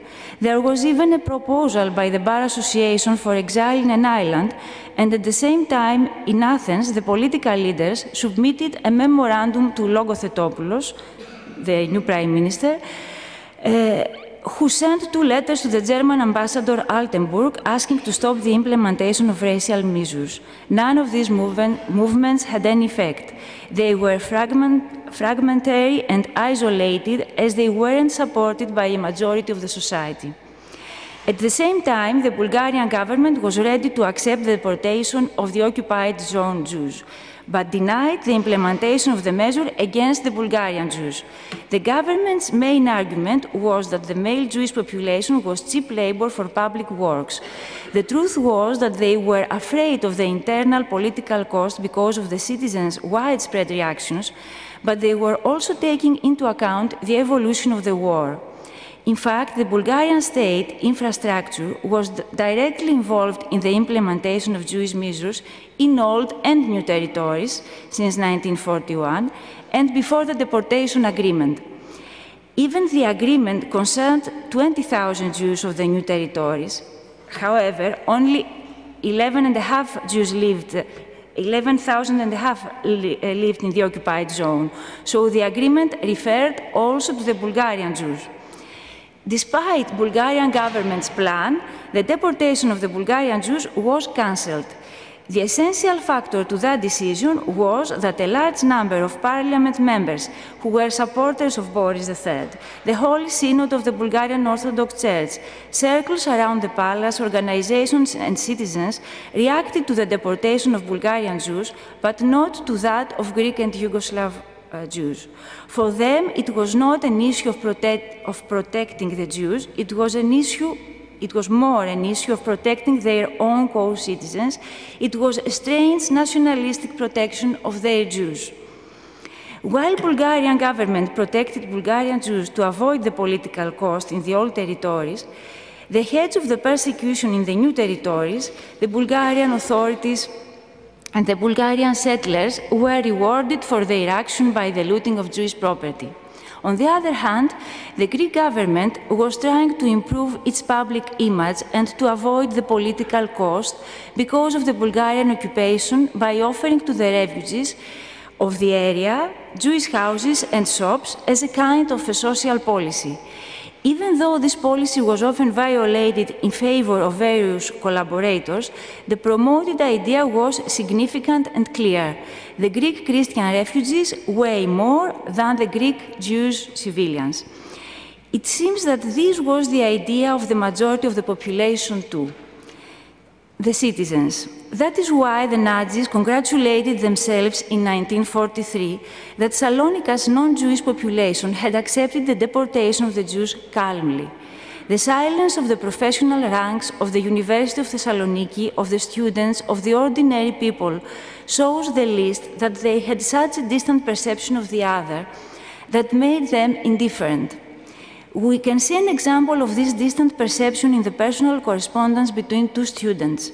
We notice in their letters that near the critical dates for the Jews of both 1942 and 1943, there is no reference to the Jewish issue. Only in one letter of the 29th March of 1943, the student who is located in Athens asks his friend in Salonika, "What happens to our friends, the Jews?" Here, in Athens, is as if nothing happens, to receive not a special response in his friend's next letter. All the Jews in Greece were very rich, or the neighbors who ruined the walls of Jewish houses found golden coins. Yes, that is a fact. These are modern narratives about the past and are coming from people of different social groups, different ideological beliefs. However, they all consider Jews according to the stereotype of the wealthy and the speculator. This latent and sometimes more overt antisemitism of the citizens of Salonika is a bit different from the nationalistic and speculative antisemitism combined with racial elements of the Greek authorities and the collaborationist press, which was reinforced by the Nazi. It's a more everyday and implicit antisemitism, which could, however, explain to some extent why there was not a public demonstration against the persecution of the Jews, while at the same time there was the first major student demonstration on March 25, 1943, against civil mobilization and later on against the extension of the Bulgarian occupation zone. It could also explain why stigmatization and discrimination reached the point of desecrating the others' holy places. The anti-Jewish ideas did not always and necessarily result in anti-Jewish violence or looting. There were all these cases of fellow Christians who tried to help by showing humanism and solidarity, but this was not the attitude that prevailed. As a conclusion, I could say that the implementation of the final solution in both Greece and Bulgaria became a political issue and a negotiation point as far as their national politics is concerned, and Nazi authorities used this aspect in favor of their plans. What made a difference was the different reaction of the citizens in both countries that shows, up to a point, the different evolution of the integration of Jewish communities in both societies. The passive, indifferent, or complicit attitude of the fellow citizens, the neighbors, the friends, can be explained if it is considered as a symptom of a society in crisis that, despite its strong radicalization, which occurred within the war, could not escape from its fears and negative stereotypes that existed before and which had been strengthened also because of the Bulgarian occupation and systematically reinforced by the Nazi administrative infrastructure. However, the previous nationalistic anti-Semitism of the local Greek authorities, the past-shaped prejudices and stereotypes of the Christian Greek population, along with the nationalistic policy of exchange because of the Bulgarian occupation, and a certain financial policy, contributed to the successful Nazi-initiated persecution and murder of the Jews in Thessaloniki too. Thank you.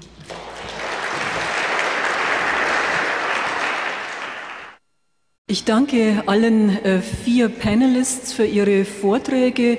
Ich denke, sie haben sehr gut Einblick gegeben in die empirische Auseinandersetzung mit dem Thema institutionalisierte Kollaboration.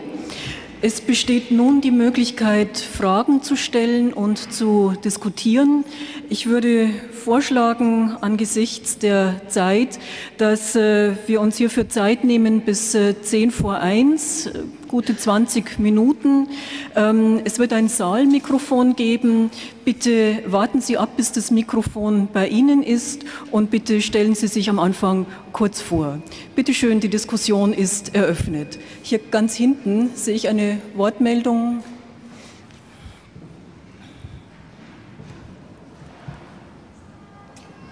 My name is Karl Pfeiffer, and I'm a survivor, and I was 1943 passing as a member of a Jewish children group through Bulgaria. And you, Mrs. Kavala, said the Bulgarians were very nationalistic, and therefore they were not deporting their own Jews. But I remember when we entered Bulgaria in Rushchuk, some Bulgarian people who were working with the Bulgarian railway came into our compartment. It was January 43, they hugged us and they gave us their sandwiches. So I don't believe that those Bulgarians did this because of nationalism, because we were not Bulgarians, we did not speak Bulgarian, and we were clearly Jews who were refugees and who came through Bulgaria. Ja, möchten Sie gleich direkt darauf antworten, bitte?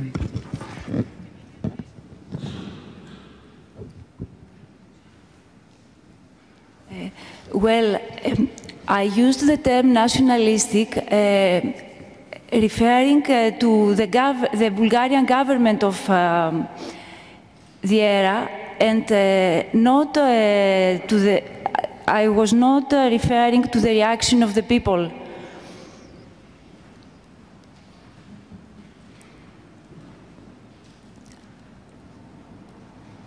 Can you hear me? Okay. My point was that exactly that, the people of, and maybe I didn't express it well, that the people in Bulgaria did care about Jews because of humanitarian reasons, but their government, because of the political cost, they decided and they acted in a different way.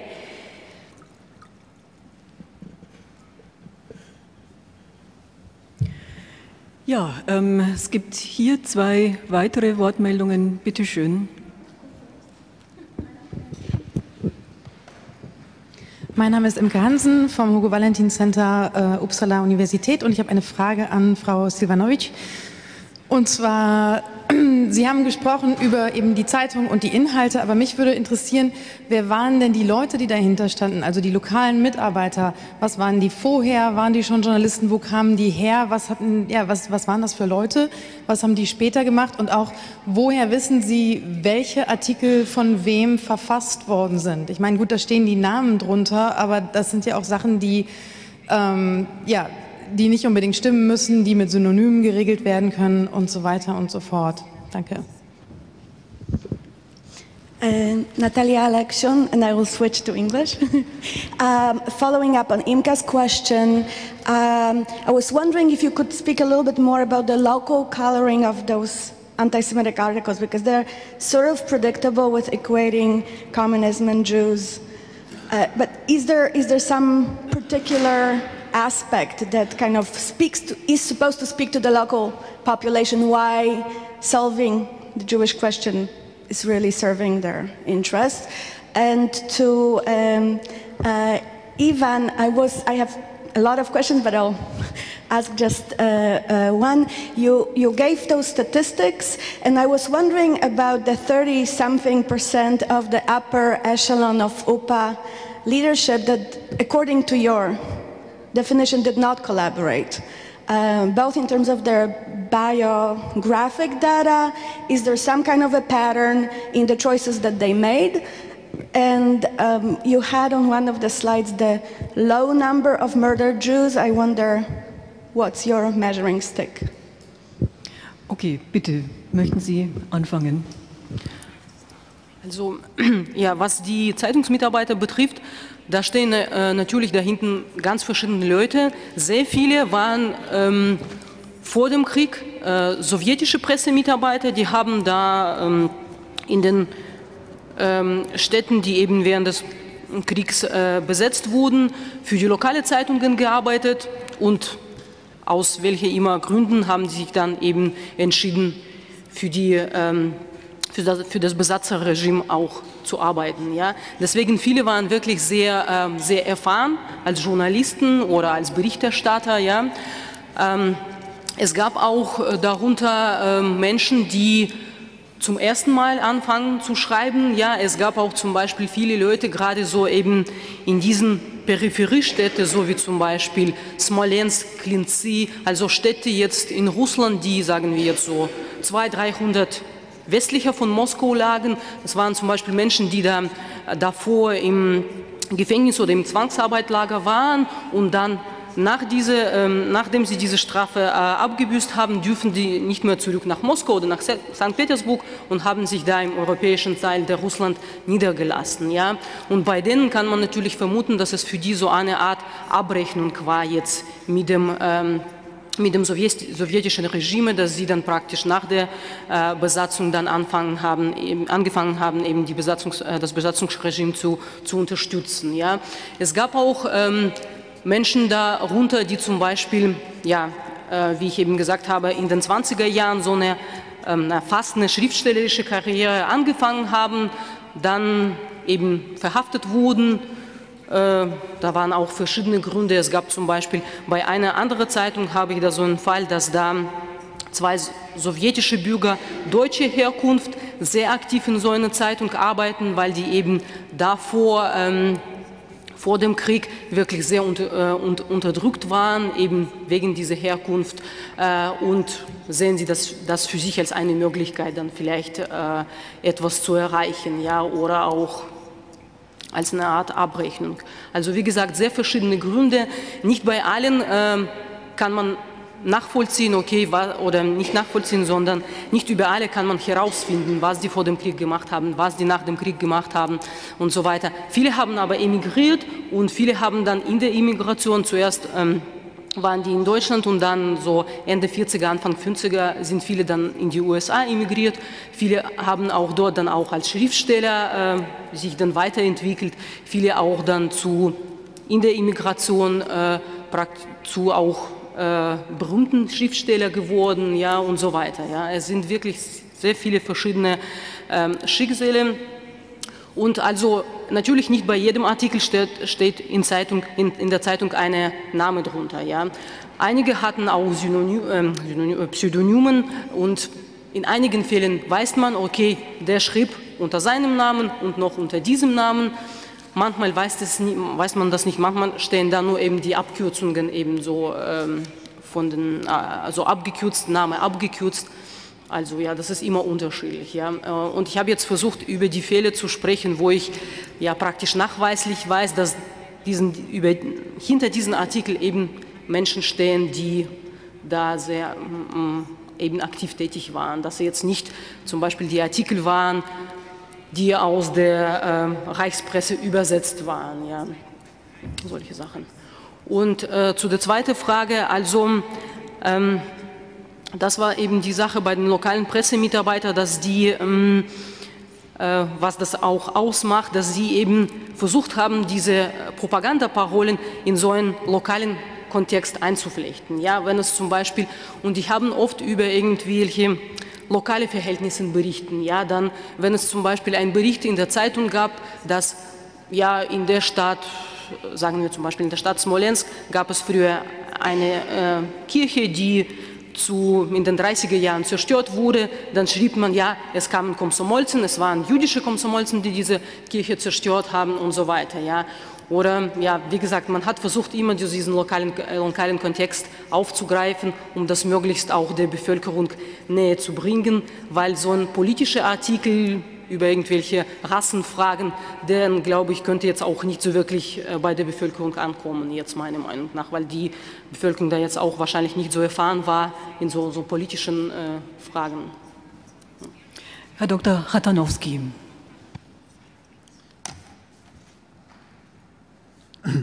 Thank you. I think statistics shows that about 26% of top UPA leaders again, either did not collaborate with Nazi Germany or its allies, or there is no information And I think in many cases, information still needs to be checked because, for example, we still do not know what actually, what top leaders of UPA did in from 1939 until 1943 when UPA was created, specifically first commander of UPA, Katchanovski.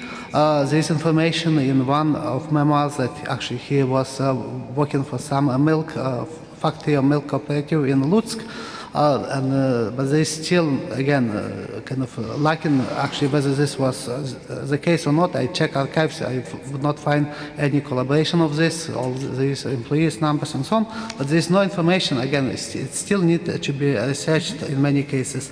And about low numbers, as I mentioned, relatively low numbers of Jews were killed during pogroms per se, specifically in Volhynia. So there are different estimates, and actually relatively to mass murder committed as part of Nazi-led genocide, in which UN-led or created militia participated. So just to give you some estimates, in previous studies there are estimates that I think 20 to 30 to 40,000 Jews were killed in pogroms. But actually, if you look into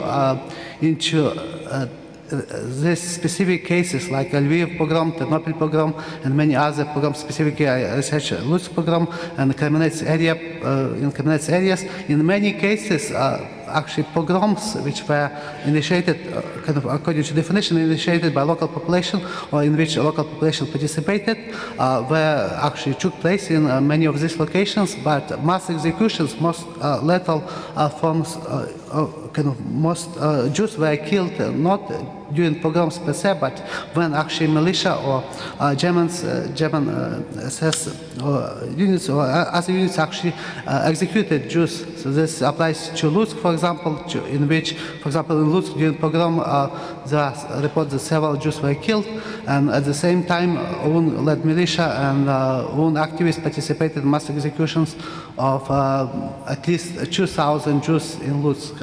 So again, the same applies to many other locations. So I think that this is very important to clarify in terms of again, from theoretical perspective, but also from a historical perspective.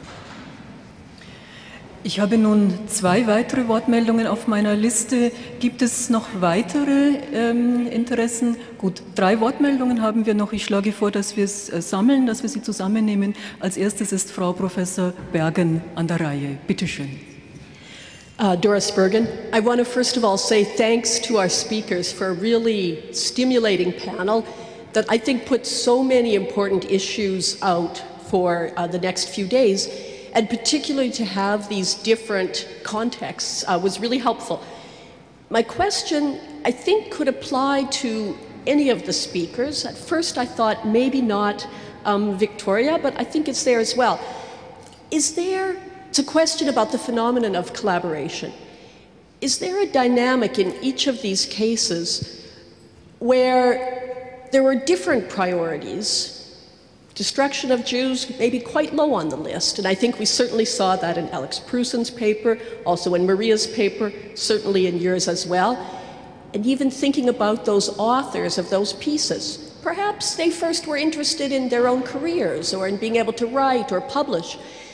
So there's initially maybe a lower priority, but since the Germans' priority was on destruction of Jews, those other causes get harnessed into sort of a reversal, if you know what I mean, where the destruction of Jews becomes really central, and where at least in some cases, individuals, again I'm thinking of Niedic, become more anti-Semitic than they were at first. So I wonder if anyone would address this phenomenon of how the priorities of people who we might label collaborators change through the action of that involvement itself, from perhaps a starting point where destruction of Jews was secondary, or maybe even lower, to a later point where it became more central to their activities. Vielen Dank. Bitte schön, Sie sind der Nächste. Thank you. Mykola Barevik, Taras Shevchenko National University of Kyiv. I have a general question, and I think a very controversial question, but especially it is question to Dr. Katchanovski. Participation of some people, maybe of millions of non-German people in realization of the Holocaust is unquestioned.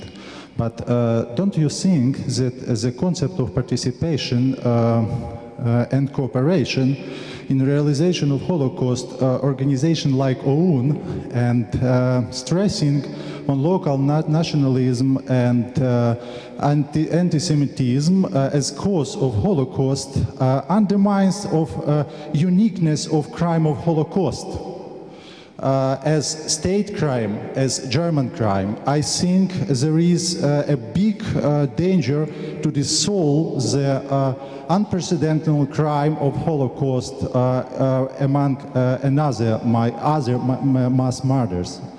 Don't you think? Vielen Dank und nun sind Sie an der Reihe mit der letzten Frage. Bitte schön.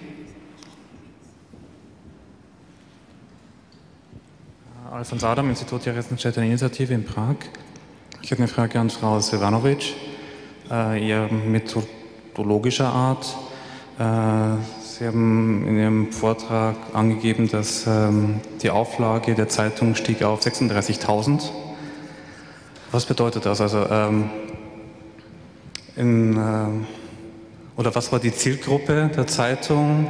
Und jetzt 36.000, ich weiß nicht, wie viele Menschen zu dem Zeitpunkt 1941 im von der Heeresgruppe Mitte verwalteten Gebiet überhaupt lebten. Also leben jetzt dort im Raum Smolensk 500.000 Menschen oder 5 Millionen. Dann habe ich da eine Zielgruppe von 7% oder von 0,7%. Können Sie dazu ein bisschen was sagen? Ja, vielen Dank. Ich schlage vor, dass unsere Panelists die Fragen der Reihe nach beantworten und anfangen mit der Frage von Frau Professor Bergen, die sich an alle 4 gerichtet hat. Bitte schön. Möchten Sie anfangen, bitte? Greece is concerned, I would like to say that we have the opposite. During the 30s, there is anti-Semitism in Greece, and in fact, earlier than 1933, we have a pogrom in Thessaloniki in 1931. Things became rather better after 1936 because of many reasons of the period.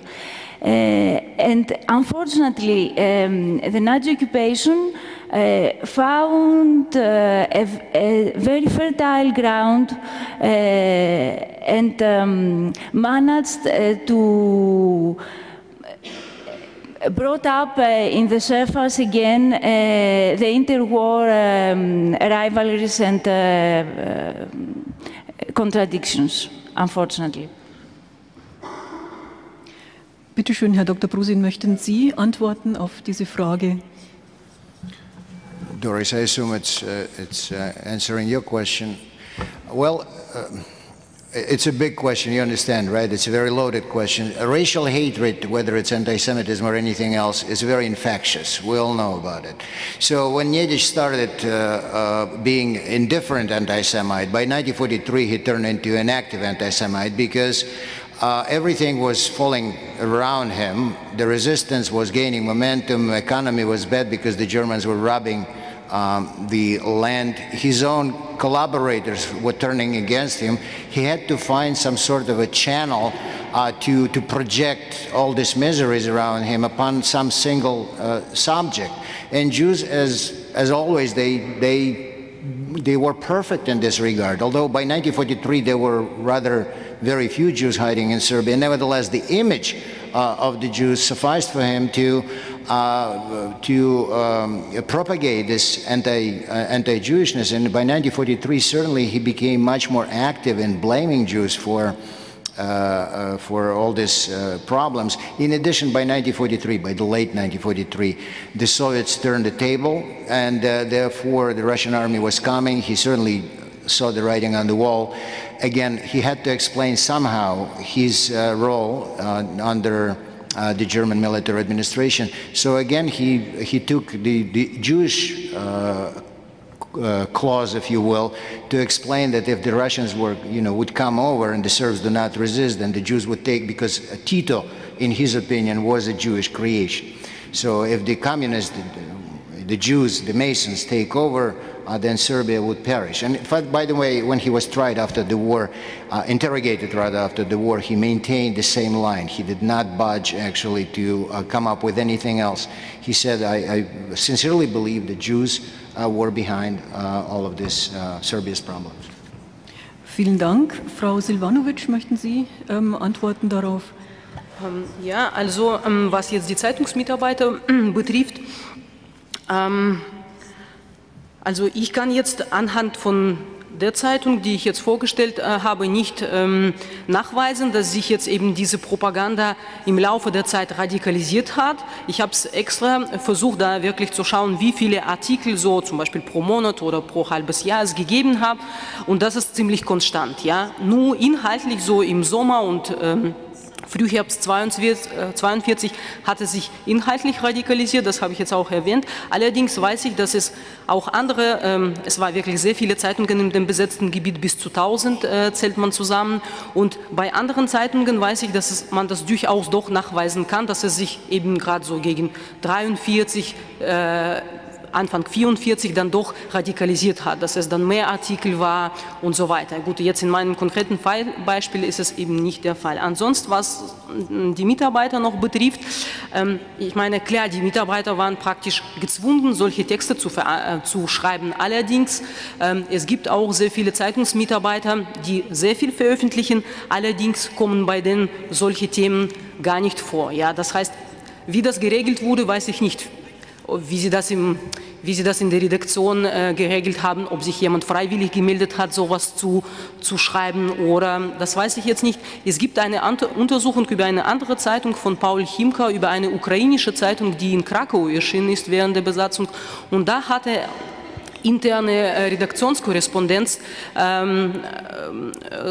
als Quelle halt ausgewertet, und zwar da bei dieser eben Zeitung Krakivski Visti sieht man, dass praktisch die Redaktion so ein Schreiben bekam, es muss eine Reihe an antisemitischen Artikeln veröffentlicht werden, und dann beginnt ein internes Schriftwechsel, wer schreibt jetzt diese Artikel. Ja? Gut, jetzt im Falle meiner Zeitung habe ich solche Quellen gar nicht zur Hand, deswegen, aber wie gesagt, es gibt Mitarbeiter, die viel dazu schreiben und wirklich sehr, sehr brutal, und es gibt solche, die gar nicht schreiben. Deswegen, ich kann mir schon vorstellen, dass man das auch, wenn man es auf keinen Fall wollte, das auch nicht unbedingt machen musste, solche Texte zu veröffentlichen. Aber das ist jetzt reine Spekulation. Vielen Dank. Herr Dr. Katchanovski, möchten Sie auf diese Frage antworten? Und an Sie richtet sich dann auch gleich die nächste Frage, sodass Sie, würde ich vorschlagen, beide zusammen beantworten. Bitte schön. Yes, thank you. In terms of question about priorities of UN, in terms of mass media, and in terms of the relationship to Jews and other ethnic minorities, in program documents, actually UN specifically declared different minorities in Ukraine as either friendly or not, and they classified Jews along with Poles and Russians as non-friendly, or they consider them enemies associated with this theory of associated with Soviet communism and so on. And in terms of whether actually they would have committed genocide similar to what was committed by Nazi Germany in Ukraine, in terms of mass annihilation of Jews. Again, this would be very difficult to answer, definitely, but there was, again, there are some programming documents from OON, Security Service of OON, which says that it's necessary to kill members, for example, of intelligentsia or pro-Soviet elements, and expel minorities and so on. And actually, when they became involved in Nazi-led genocide, in mass executions of Jews and other civilians, we find that this actually might have changed their policies because of their attitudes. For example, when UPA was created in 1943, they immediately, actually, the most important element what they did actually was to conduct mass murder of a Polish minority in Volhynia. And so again, this question whether it was genocide or not, or whether it was ethnic cleansing, but this is actually basically the same elements of ex-police who participated mostly in mass murder of Jews. And when they joined UPA, they actually started to kill Poles. At the time, there's evidence that they were involved in killing about 1,000 Jews who fled after Nazi eliminations of ghettos in Volhynia. So they also participated in mass murder of Jews. But at the time, when UPA was actually active, there was no longer any significant number of Jews left. And in terms of again, but there is, for example, if you look into example of Stasha in Croatia, so actually this might be kind of another possibility in terms of possible, again, kind of policies of UN. In terms of testing local collaboration in the Holocaust, actually this issue, or kind of putting blame on local population, actually there is specifically in my paper I present specific kind of quantitative dimensions of this issue. So if we look into numbers, for example, OUN membership was relatively small. It had about 25,000 members, again, at its maximum. UPA membership was, again, very small. It had about 20,000 members at its most, kind of at its peak.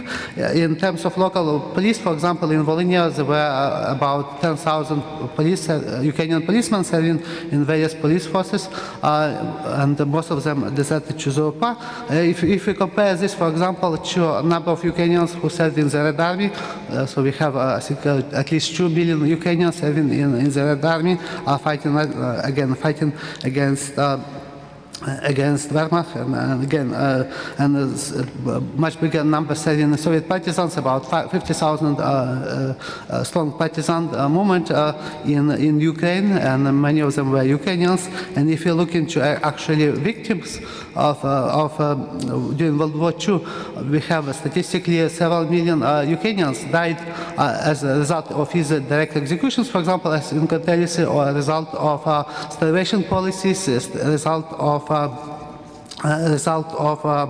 burning of their villages and so on. So you have, again, actually Ukrainians were victims during World War II to much greater extent that they were involved in collaboration, or they opposed actually fought Nazi occupation. And if you look into, again, into issue of association, actually this is a attempt in Ukraine often to associate OUN and UPA with Ukrainians. And actually this was not the case. These were relatively small organizations, but they, again, their involvement in Nazi genocide is a very important issue. Vielen Dank. Und die letzte Frage richtet sich nun an Frau Silwanowitsch nach der Reichweite der Zeitung. Bitte schön. Ja, also die 36.000 Auflage, das war natürlich so gesehen jetzt nicht viel, wenn man jetzt zum Beispiel im Kontext des rückwärtigen Heeresgebiets Mitte sich so anschaut, aber das war jetzt nur eine Zeitung, also zwar zentrale Presseorgan im rückwärtigen Heeresgebiet Mitte, aber das war keinesfalls das einzige Presseorgan. Es erschien seit Dezember 1941 wurden nach und nach auch in anderen Städten, in anderen so großen Städten im rückwärtigen Heeresgebiet Mitte auch praktisch lokale Ausgaben der Novyj Put Zeitung aufgebaut. Die trugen auch alle so denselben Titel, auch Novyj Put, und die übernahmen zum größten Teil auch die Inhalte jetzt aus dem Smolensker Novyj Put, kam praktisch noch eine lokale Zeit dazu, die da vor Ort geschrieben war. Und diese Zeit, es war glaube ich 9 solche lokalen Ausgaben, und jede dieser Ausgaben hatte so und die Auflage war manchmal bei diesen lokalen Ausgaben etwas sogar größer als in Smolensk. Das heißt zum Beispiel, die Zeitung in Smolensk hatte 36.000, die Zeitung in Vitebsk hatte, ich sage jetzt so grob, 50.000, die Zeitung in Borisov, das ist alles jetzt so Ostweißrussland, die Zeitung in Borisov hatte dann auch 50.000, und dann, wenn man das alles jetzt zusammenkommt, dann sind dann natürlich die Zahlen viel höher. Und also klar, seit so Mitte 1942, als die Partisanenbewegung immer weiter zunimmt, da gab es natürlich Schwierigkeiten, diese Zeitungen jetzt in ländliche Gegend zu liefern. Ja, das heißt, es war dann später, also gerade so 1943, praktisch nur die städtische Bevölkerung mit diesen Zeitungen versorgt. Aber halt, wie gesagt, es waren wirklich sehr viele Presseorgane, es gab auch spezielle Presseorgane, es gab zum Beispiel in Smolensk eine Zeitschrift für Intelligenzia, eine wie soll ich sagen, so eine Beilage zur Zeitung jetzt für die Frauen speziell, für die Jugendliche, und die hatten auch eigene Auflagen gehabt. Ja, deswegen die Presselandschaft war wirklich sehr breit, und ich habe es mal versucht, jetzt nur die Zeitungen für den rückwärtigen Heeresgebietsmitte zusammenzuzählen, mit allen so Beilagen und so weiter, und da kam ich auf 50 verschiedene Presseorgane. Ja. Und gut, in Smolensk, obwohl das jetzt Zentralorgan war, war die Auflage jetzt etwas weniger als zum Beispiel in anderen Städten, als in Witebsk oder Mogiljow oder Borisov, weil eben Smolensk da jetzt praktisch am östlichsten war, praktisch am nächsten zur Frontlinie, und da gab es immer die Transportschwierigkeiten, weil eigentlich hat man am Anfang, wollte man die Zeitung in Smolensk herauszugeben und im gesamten rückwärtigen Heeresgebietsmitte verbreiten. Ja, aber das ging dann nicht, vor allem wegen den Transportschwierigkeiten, weil man die jetzt nicht auch rechtzeitig in andere Städte liefern könnte. Ja, deswegen hat man sich für diese lokale Ausgaben entschieden. Und es gab auch immer wieder so Papierschwierigkeiten, deswegen gerade am Anfang waren die Auflagen ziemlich niedrig. Es gibt auch sehr viele Meldungen jetzt von der Propagandaabteilung in Smolensk, wo sie nach Berlin schreiben, ja, wir brauchen jetzt so und so viele Tonnen Papier und so weiter, ja, und zum Beispiel die Druckereien gab es da auch in den Städten auch nicht immer und so weiter. Deswegen ist auch die ja, in Smolensk vor allem diese Auflagenzahl etwas niedriger als in anderen Städten. Aber wie gesagt, wenn man alle Zeitungen zusammen berücksichtigt, dann ist es schon wirklich sehr beträchtliche Zahl. Vielen Dank. Ich darf damit das erste Panel dieser Konferenz schließen. Ich möchte mich ganz herzlich bedanken bei allen Panelists. Ich möchte mich bei Ihnen allen bedanken für die rege Diskussion. Das Programm wird fortgesetzt um 14 Uhr und die Organisatoren haben ein Mittagessen vorbereitet, das es nebenan gibt, in diesem Saal, von Ihnen aus gesehen links. Und Sitzmöglichkeiten zum Essen gibt es in dem Saal, der sich direkt hinter uns befindet, also hier. Ich wünsche Ihnen allen einen guten Appetit.